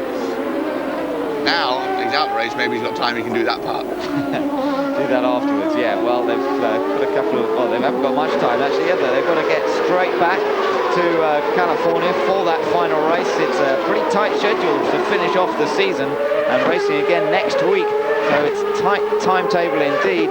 Not much time, unfortunately, to stick around at Surfers Paradise and enjoy the surf. Enjoy it, but of course the other thing is there's a totally different car they've got to take to Fontana, a super speedway car, which is totally different to the street course car they have. So it's going to be busy for the crews when they get home too. Well, they continue round for another lap. Moreno's crew are getting ready down in pit lane, though. They're looking as though they're set for Moreno to be coming in this next time around. And with his advantage having been closed just a fraction by de Ferran on the last lap or two, it was over 6 seconds a while ago, now it's 4.8 seconds. And look at Moreno, just keep an eye on him. He's got a problem, he's got a problem. Moreno's in trouble. I wondered why that gap had come down. He's in big trouble, is Roberto Moreno, but it picks up again. He's got an intermittent problem. It could be fuel pickup. Maybe he's got problems getting that last bit of fuel out of that car. Well, he certainly slowed down and wobbled. Obviously, he just lost 5 seconds there to Gilles de Ferran, but he suddenly picked up. But that is hurtful for Moreno. What a shame for Moreno. It could, of course, be something like a gear change problem, or perhaps he's missing one of the gears in the gearbox and is having to go through the gears, seeing what he's got. But he's lost a massive amount of time on this last lap, and you could see how slowly he was going on the backstretch. Now he's back up to pace again, and I wonder what the problem is for Moreno. And of course, what often happens in a situation like this... Ooh, smoke. Yeah, a bit of smoke, and when you come into the pits is often when that problem exhibits itself even worse. Look at De Ferran right behind him here. Oh, and De Ferran's coming in. De Ferran chooses this moment to make his second and final pit stop. Oh, interesting there. Moreno stays out. Obviously solved the problem, or figured out it certainly obviously wasn't fuel. They've decided it must be telling that on telemetry. Okay, Paul Tracy also opted to stop. Now here's going to be a race in the pits.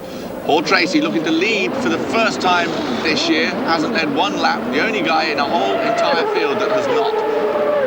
Unusual for Tracy. Oh, Bracken Papis. No, that would have been just... Oh, and here's... No trouble, sorry, I thought there was going to be some trouble there for... De Ferran gets away cleanly, doesn't he? That's no problem for him, and he gets away ahead of Tracy once again. There goes Kenny Breck, and it did look a bit close between himself and teammate Papis, but he does get away cleanly. But Breck is still behind. De Matta for the lead. This is for the lead down the inside. Cristiano De Matta, what a nice move. Excellent stuff from De Matta, but Moreno still must have whatever problem it was that we saw earlier on that previous lap. Surely still affecting him, but Cristiano has taken advantage and gone through. Absolute nice, clean, straightforward move, and I had mentioned he'd done the quicker time, the 1:33. Now he's starting to pull away from Roberto. Now Michael Andretti finds himself in third position. But of course, these all three have to stop yet. But these guys still have to make their pit stop, so we'll wait to see how that works out as we go through the next few laps. I can't imagine they'll be able to do more than about 1 or 2 more laps. They may well come in, some of them this time around. And the question, and the big question, is what is the problem for Roberto Moreno? Why is that car slowing? He stays out again, and Michael Andretti decides to make his pit stop now. But De Matta has stayed out, so the Toyotas really are providing great fuel consumption here, because De Matta has managed to stay out, so has Moreno with whatever problem that he has. But Michael, with the Honda power in the Motorola car, into the pits, and we're hearing that it is indeed a gearbox problem that is affecting Roberto Moreno.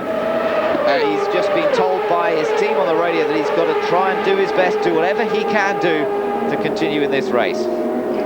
Generally, gearbox problems turn out to be terminal. Tagliani came in after Michael and is pulling out pretty quickly behind him, so we made up a bit of ground on that pit stop, but not a position, as Gilles de Ferran comes around, and I think Michael was out ahead of Gilles de Ferran, so we'll check that out. But problems for Moreno with the gearbox, they do tend to be terminal. There's a cone now in the middle of the track. And as you said, getting great fuel economy from these Toyotas. As you mentioned there, though, Michael Andretti, I think, was indeed ahead of De Ferran as they came out. So that could be a crucial change for De Ferran. But remember, De Ferran does not need to win this race.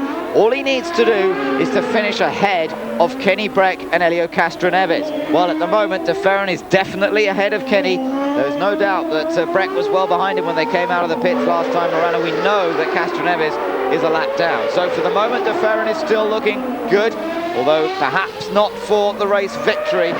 That last stop cost him a bit of time. Into the pits comes Cristiano De Matta. Now, is this Brazilian going to be the one to take the victory here this afternoon? The winner of the first round of the championship on that new street track in Mexico. Is he now going to get it all together again towards the latter part of the season and take victory at Surfers Paradise and become yet another new winner around this 2.8-mile street track? Into the pits comes Roberto Moreno. The big question here is, will he be able to get out again? As Cristiano De Matta had to wait 7 months to go from one win to the next.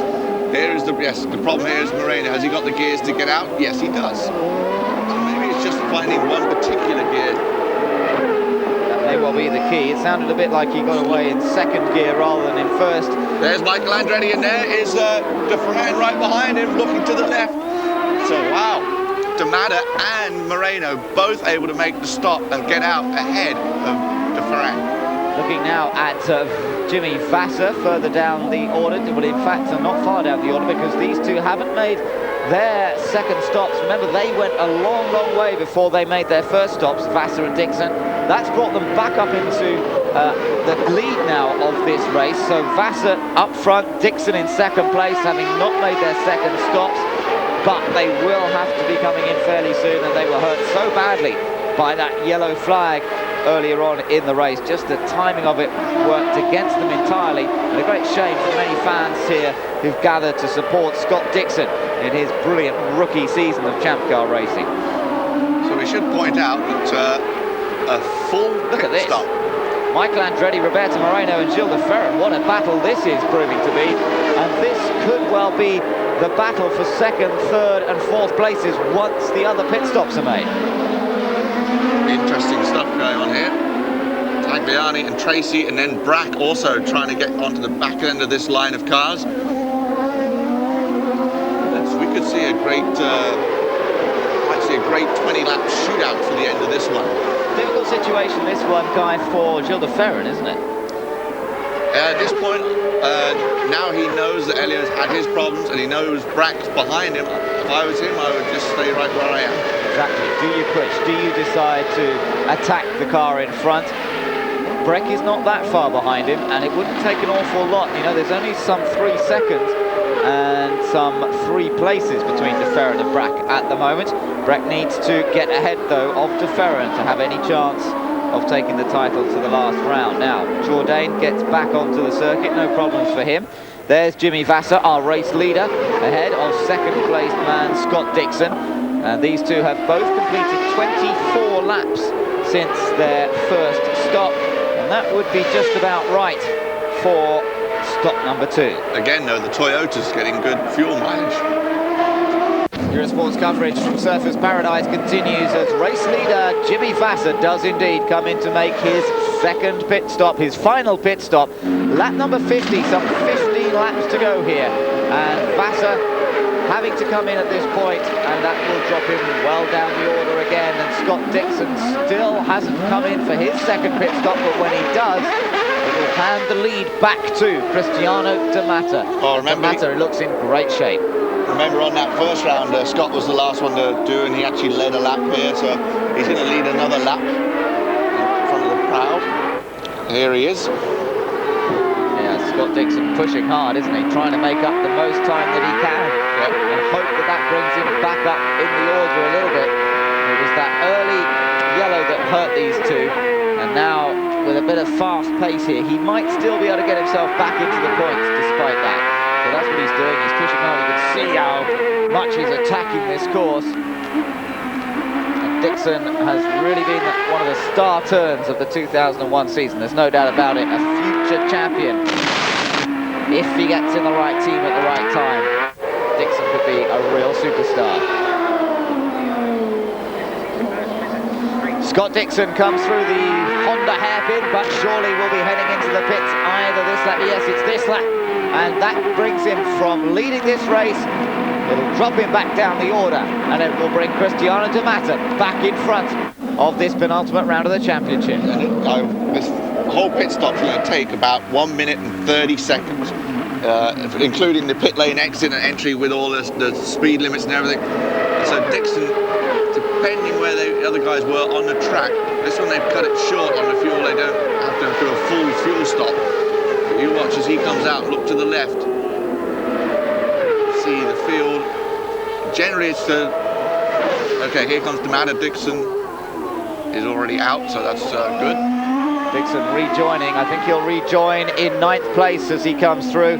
So that's a good effort. They did a good job there, and by conserving fuel as he did, they put less fuel in. But this man is now the race leader here in Australia. In the background, you can see the second place man. That's Michael Andretti. Roberto Moreno somehow still holding on to third despite those gearbox problems that really cost him time earlier on. He seems to have settled into a pace now, and behind him is Gilles de Ferran. Now, de Ferran is sort of stuck there in 4th place. He's got Tagliani behind him, right behind him, then Paul Tracy, and then championship rival Kenny Breck. So this is all still bubbling away nicely as this man, Cristiano De Mata, the jockey-sized Brazilian who has a huge heart in a small frame and was winner of the first round of the championship, driving for a team new to him this year, Newman Haas. They really lost their way in the mid part of the season.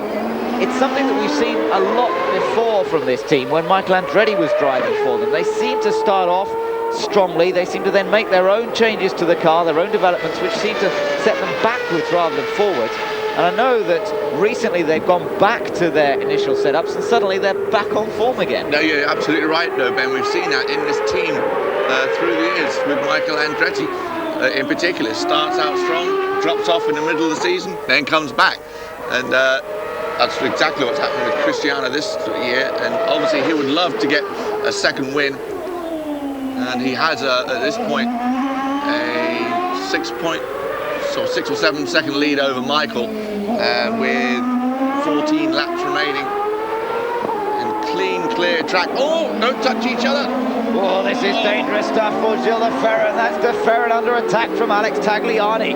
And dear oh dear, that is not what de Ferran needs at this point, but I bet Kenny Breck in the yellow and white car is rubbing his hands together with delight at seeing de Ferran being put under pressure, because if de Ferran goes out of this race now, Kenny will be able to take the championship to the final round at Fontana. Oh, look at de Ferran, almost in the wall, sliding out of the chicane.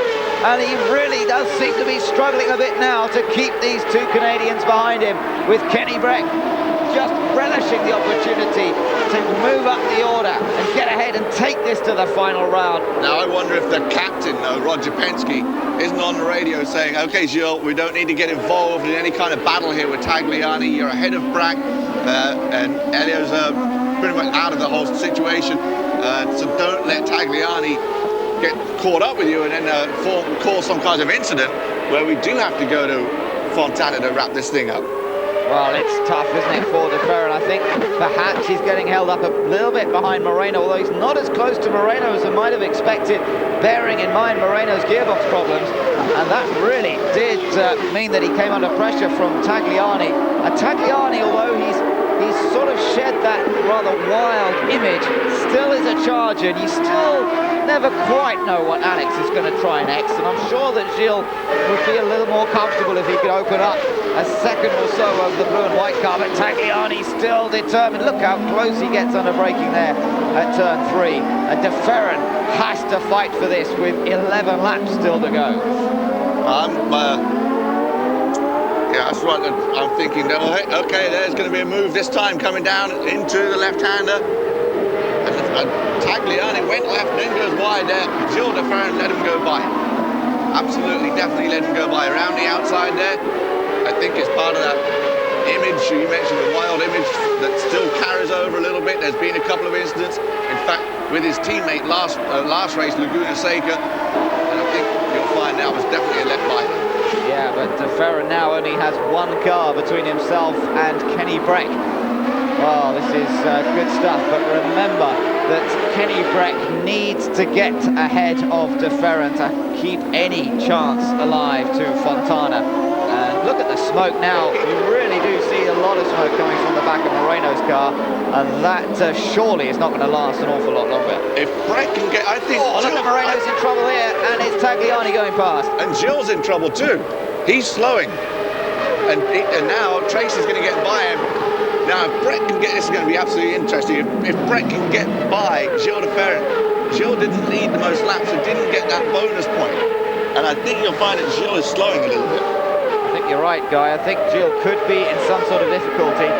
There is our race leader then, Cristiano D'Amata. And we gather that Tracy did get past de Ferran, so de Ferran is now pushed back down into 5th place.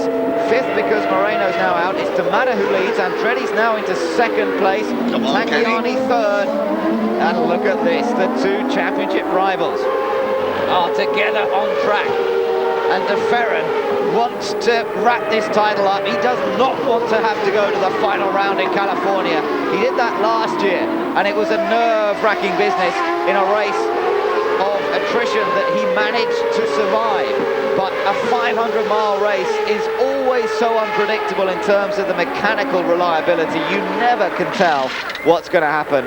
But there, poor Roberto Moreno, after a superb performance all weekend, pole position, leading in the middle stint of the race, dealing with gearbox problems and still staying up there in the lead group. But finally, it's come to an end for him after a valiant effort. Moreno is a retirement from the Surfers Paradise race. So let's see if we can get a chance to speak to Roberto.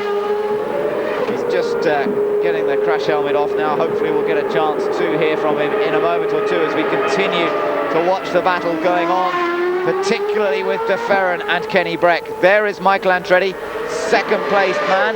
Tagliani still holding on to third. Tracy is fourth, De Ferran fifth, Breck sixth, Dixon seventh, Vassar eighth, Jourdain in ninth place, Fittipaldi in 10th, Papis 11th, and Mimo Gidley in the final point scoring position of 12th. Carpentier then 13th ahead of Junqueira, Barron, Nakano, and then Moreno, who is out. Fernandez still running, Canaan is still running way down, Tagaki and Herta is still running, so is Castroneves, but he's a lap down, and then we're into the retirement. So let's hear from Roberto Moreno now.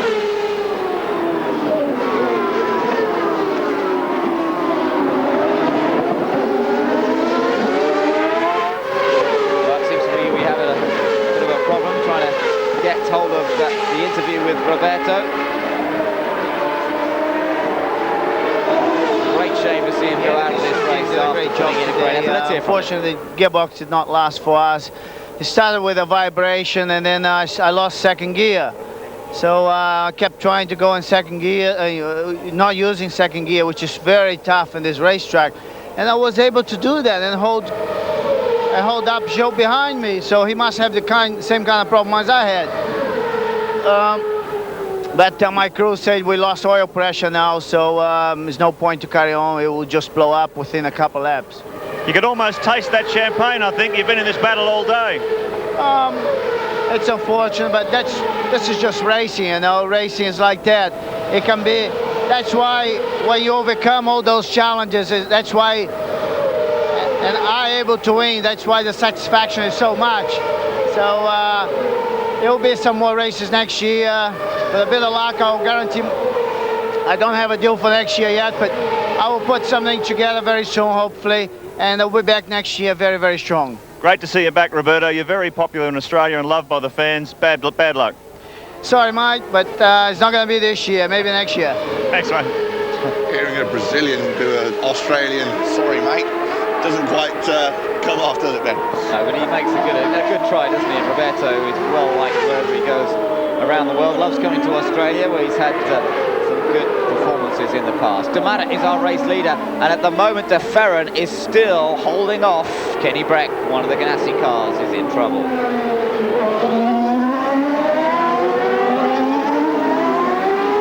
Looking down there, it's the Junqueira car. Yeah, Bruno Junqueira clambering out of the stricken machine. I don't know what happened there, rather damaged right front by the looks of things. So it looks as though there's been contact somewhere along the line. It was running 14th, but obviously he's clipped a wall or a tyre. It's another early bath for Bruno Junqueira. This is Tagliani and Tracy. They are running in third and fourth, the two Canadians battling it out. And I noticed that Kenny Breck seems to have lost contact with De Ferran. So he's obviously not got the speed, and at this point he now just has to have his fingers crossed that Gilles got a problem. But you heard Roberto mention there, I had a problem and Gilles couldn't get by me, so maybe he has the same problem. Yellow's being waved at that part of the track where Junqueira's car's gone down the escape road, so turn number 3 is where he's gone off as Tracy continues his chase of Tagliani. These two really are flying at the moment, and I wonder if they're going to be able to close that gap up at all to D'Amata and Andretti. Let's look at a replay now of what happened to Bruno Junqueira. Ooh, well, that was just a plain, straightforward braking mistake, and we heard that they've been in trouble with their brakes all weekend. Well, that was clear evidence of it, and Castroneves also making another little mistake. We saw him make a mistake on the brakes earlier, much the same again, but already a lap down for Castroneves, so it doesn't make a huge difference to his attempts. There's our race leader though, Cristiano D'Amata, really putting in one of his best performances of the season. 4.6 seconds his advantage last time around over Michael Andretti, and as they go through this time it's exactly 5 seconds. D'Amata has this race under control.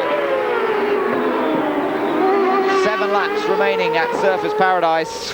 Cristiano D'Amata has a 5-second advantage over Michael Andretti. And then there's another 9 seconds back to Alex Tagliani. Tagliani chased closely by Paul Tracy, and De Ferran just maintaining a 2-second advantage over Kenny Breck. Looking at a replay here, Guy, of Bruno Junqueira. Yeah, riding on board with Bruno, you see him, he'll go off to the right-hand side to the track, on the brakes, but the back end gets around on him, starts to slide contact with the wall. And not a short day, but an end of the day for Bruno, who actually does a nice job of getting it off into the safety road and making sure we just have a local yellow as opposed to going full course yellow with only 7 laps remaining. Andretti goes through in second. There is our third place man, Alex Tagliani. Right behind him, Paul Tracy. These two both lapping pretty quickly at the moment, but not closing that gap sufficiently to Michael Andretti to begin to put him under pressure. But as we know, people beginning to get into trouble now, mechanically particularly. Yes. Gearbox problems for Moreno. Looked like there were some brake problems there for Junqueira. We saw Castroneves a moment ago going down an escape road. I think an awful lot of them. It's very, very warm, temperatures around 30 degrees Celsius. Brakes are really taking a beating here this afternoon, and there's not much cooling to the brakes in certain key areas. They're high speeds down to slow speeds through some of these tight chicanes, and 1 or 2 drivers finding the cars and not holding out for the full distance. We could still see some dramatic changes, but for the moment it's looking as though Gilles de Ferran can still take this title with a 5th place finish, staying ahead of Kenny Breck. That's what he's doing at the moment. They've just gone over the line. De Ferran goes across, there goes Breck, still 2 seconds the gap between them. And with this Paul Tracy running in 4th, if he can pull this off, he can actually maybe get himself into the top 10 in the points, which a lot of people are concerned about, making sure you end up in the top 10. And also for Michael Andretti, it would certainly help him maybe catch up and overtake. We wouldn't better do it here, but after Fontana, maybe get up to 3rd in the championship, which I'm sure he'd be pretty happy with that compared to that run of bad results. His best result of late for Michael Andretti was a 5th place finish back in England. And of course his win came on the street course in Toronto. We're right on board with Scott Dixon. Yeah, now this is interesting, guys. Scott Dixon has driven really well here this afternoon. He was unfortunate with the timing of the yellow flags around his first pit stop. He saved fuel very, very keenly, and he and Jimmy Vasser did a great job. We're riding on board with him at the moment. Just watch him through this fast chicane, threading through one way, then the other. The G-force is throwing the driver's body from side to side through there. Then heavy braking, throwing the driver forward, back on the power again. Immense physical forces, and the concentration required when you're being thrown around in the cockpit to that level, absolutely intense. And the light changes are incredible. You go from pitch black in the shadows, and then you turn it left, directly into bright sunlight. And that can, after a while, that can get pretty fed up with that happening to you. Car ahead of him is Kenny Breck, and you can see Kenny's car sliding. That car's not working as well as Kenny would like, and that's why he's not able to challenge Gilles de Ferran. Dixon closes up just a little bit under braking, using the curves through that first chicane. Now down to the second one. Again, just a little bit over the curve, but if you do it too much, it'll kick you off into the wall. That's how precise you need to be. Build up the speed once again, round the curve, onto the brakes. This is where Junqueira hit the wall. Dixon just nice and smoothly gets it safely through the left-hander.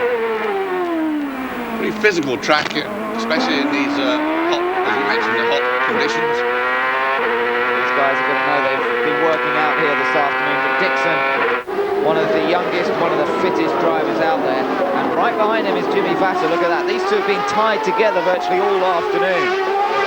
And both of them, if they hadn't had that problem with the timing of the yellow, I think could have actually been on the podium here with their great fuel economy and that final stint.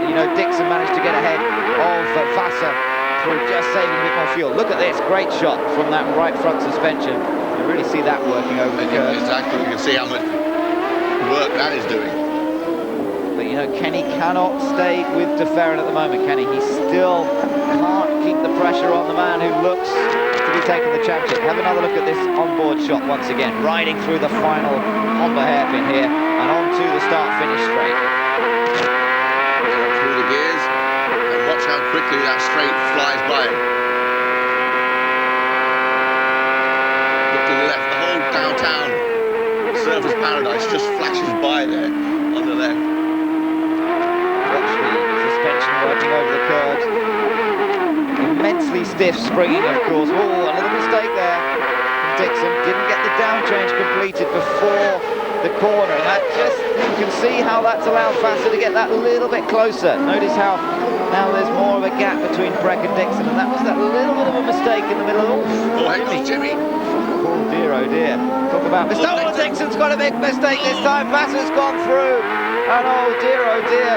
One mistake often leads to another, and that's what happened there. Yeah, exactly, and Jimmy will take that. Absolutely missed her opportunity the first time. They call Jimmy Hollywood. He's nice to hang out up there and lives out in Vegas, and will take any free chance like that. Tough for Scott Dixon, but amazingly he got it turned without making any contact with that wall, so Australian fans will be rooting for that. Yeah, they want their man to still get a points finish, and he's still heading for that, but Vassar now has moved up into 7th place. I wonder whether he can do anything about Kenny Breck. Dixon for a while looked as though he was going to start attacking the Swede, but then just dropped away with those 1 or 2 mistakes as we now look back at our race leader, Cristiano D'Amata. 7.5 seconds his advantage over Michael Andretti, so there's no real battle between the top 3. There's another 7 seconds back to Tagliani in 3rd. It's all equidistant between the top 3 drivers at the moment. But Cristiano D'Amata, interesting, real perfect. Interesting too, though, Ben. We have a Toyota, Honda, and Ford in the top 3 there, and actually Honda pretty much dominated the street courses, but Toyota won 4 out of 5 road courses. And now, if they can get a Toyota win on a street course, I'm sure they'll be chuffed with that. Honda, of course, have already wrapped up. Michael Andretti and his Honda have already wrapped up the manufacturers' championship. Kind of ironically wrapped it up at Laguna Seca 3 days after they announced they were withdrawing from the series. That's the way it goes. Honda have been incredibly successful over the years, of course, in Champ Car racing, but you have to say that Toyota have come on strong, and this weekend they've been in great form. Fernandez makes a late pit stop from 16th position. It won't make a huge difference. He's not in the points anyway, and it looks as though it's a bit of a disappointing return for last year's winner. Disappointed, but they got caught out by that yellow, where I think a lot of people thought it was going to go full course, and it didn't. It just went local, and the guys that were near the pit lane, when they heard yellow, they all just dived in. Oh, Michel Jourdain getting racy. Yeah, right up behind Scott Dixon here, and Jourdain flying at the moment, really gaining a lot of speed, and this is for position, and Dixon is in trouble. Dixon has some sort of problem with his car. Now, we heard that gear change problem in the chicane, or when we were riding on board with him, and I do wonder whether he's not got the same sort of problem as Moreno, and that's why then when he made another mistake. Yeah, look how slow he is out of there. He isn't in 2nd gear out of there. I reckon that he may well also have lost 2nd gear. He's using 3rd gear. The acceleration initially out of the corner not very strong, then it comes back, and he's able to stay in front of Jourdain. But as they get into the slower corners again, Jourdain is going to be all over it. Look how much Fittipaldi made up on that run down that straightaway there too. He wasn't even in the picture, now he's suddenly part of it. It's very frustrating though for Michel Jourdain and Christian now, as he's going to try, to be that strong, that much stronger and that close, but not be able to get the move done. Can Jourdain go down the inside here? No, he can't. Dixon turns in, takes the... Look at the gear change, look at that, and again. Oh, whoa, all over the place. Jourdain was so caught out by Dixon slowing down, he didn't know whether to move out or not. Now he does it.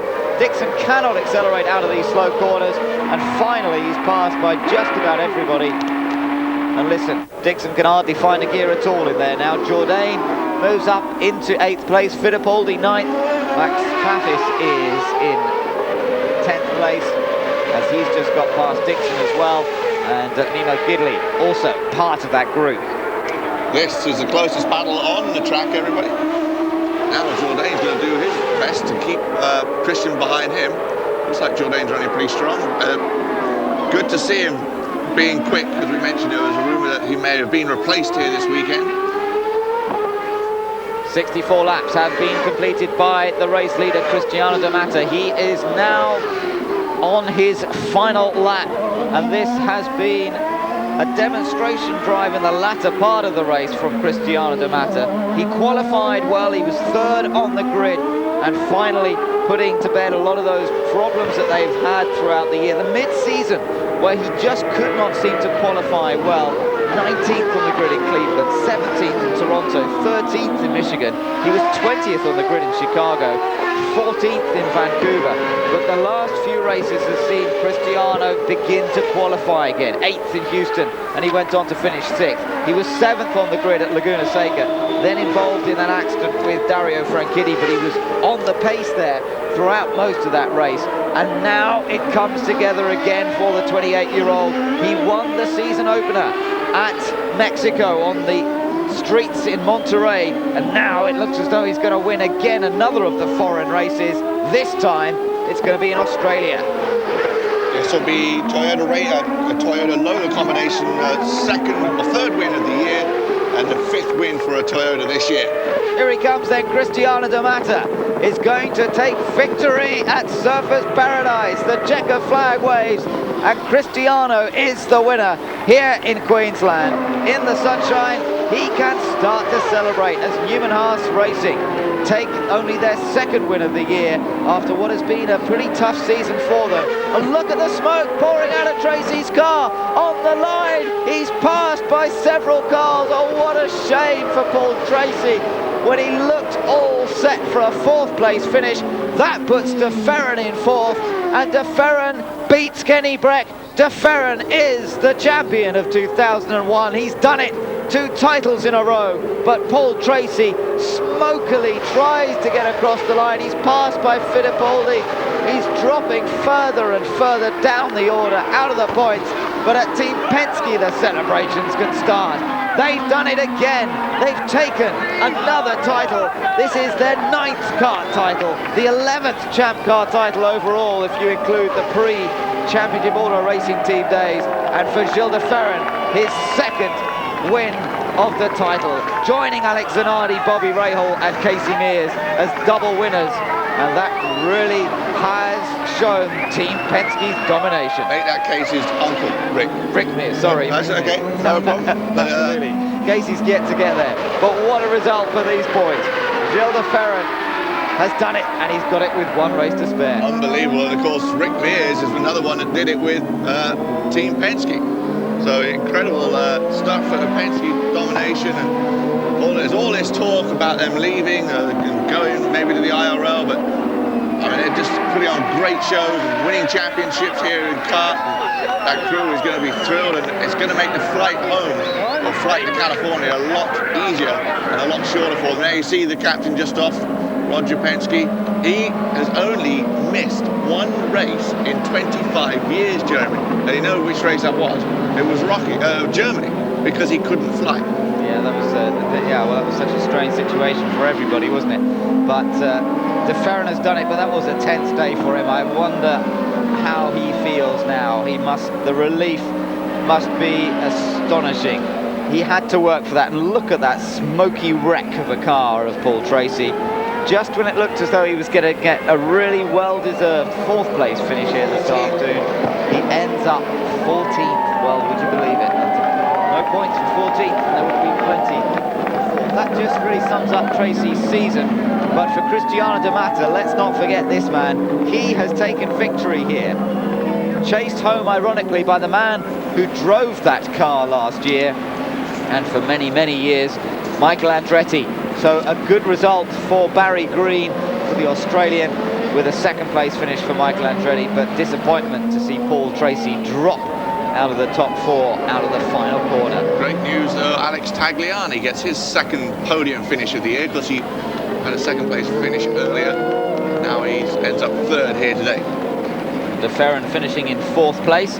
That's actually his worst result in 4 races, but it maintains an incredibly consistent streak of results dating from Chicago in the middle part of the season, where he's finished in the top 8 on every occasion since then. And that really is how he has managed to win this title, through consistency, through pace. And I have to tell you, that win at Rockingham was perhaps one of the key moments of his whole season. The determination that he showed at the British track on the first lap and again on the last lap just really proved how hungry he still was. And I think in many ways the defining moment for De Ferran taking his 2nd title. There are the results, Guy. Looking down the list, Jourdain got a good result in 7th place. Good for him as well. Papis in 9th. The winner from Laguna Seca, Gidley in the points again. He got a 10th place finish. The celebrations are starting down in pit lane. Nakano also managed to come home in a points-paying position, that being 12th, right behind Patrick Carpentier. There you can hear in the background, you can hear Gilles doing the spins, but now in victory circle is Cristiano D'Amata. There's Gilles. Try and get a word with Cristiano. I see his PR girl Kathy Loughton back down there. She's trying to sort out that victory lane. Let's take a look at the points then after this penultimate round. Still one more race to go, but he cannot be beaten. Cheers. 22 points are the maximum anybody can score, and he's got 28 points ahead of Kenny Breck. Well, that must have been one of the hardest races of his career in terms of holding on, not having a car that was capable of winning the race outright, but holding on and doing enough to stay ahead of his main rivals. Cristiano D'Amata's looking happy, isn't he? As he has every right to. And there are two very happy Brazilians here this afternoon. Nice big trophy.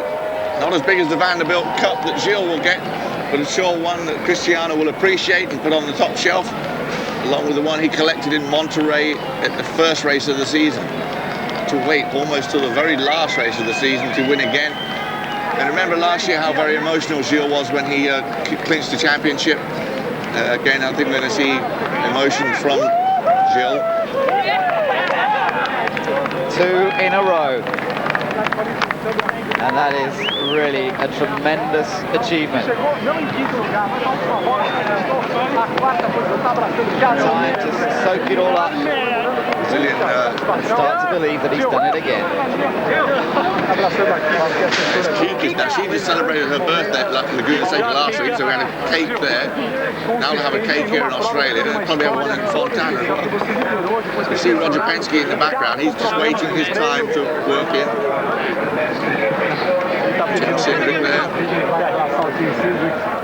Oh, the delights and the joy. Well, we're going to go hopefully get a word first of all from Cristiano D'Amata. Let's hear from him with Barry Sheen. Race, everything seemed to be going our way today. Some of the luck we haven't had, a couple of the races before seemed to turn our way today. Team did a great job. I'd just like to thank the Carl Haas, the whole Newman Haas team, Texaco heavily, my sponsors, just great. You look, it was hard work. Well, it was hot, but I'm not tired right now. I'm just a little dehydrated, I think. But I didn't have much pressure on the race after I got the lead, so it was okay. You were very fast, Cristiano, and you did a great job. Thank you. Congratulations, Carl. Well, Carl Haas there nearest the camera. It's taken a little while after that victory at the beginning of the year. Let's now get a word from Gilles de Ferran. Gilles very overcome here. It's been very hot, very tired work. Gilles, 2 championships in a row. Here comes Joe Heitzler, the CEO and chairman of Championship Auto Racing Team. Present Gilles de Ferran. 2 championships in a row. Here's a great moment here with Roger Penske and Gilles de Ferran. They've been a great team, 2 championships in a row, and look at the size of this massive trophy here, the Challenge Cup, being presented by Joe Heitzler, the CEO, Championship Auto Racing Teams. And it's been a long, hard afternoon for Gilles, and we'll get in there as soon as we can.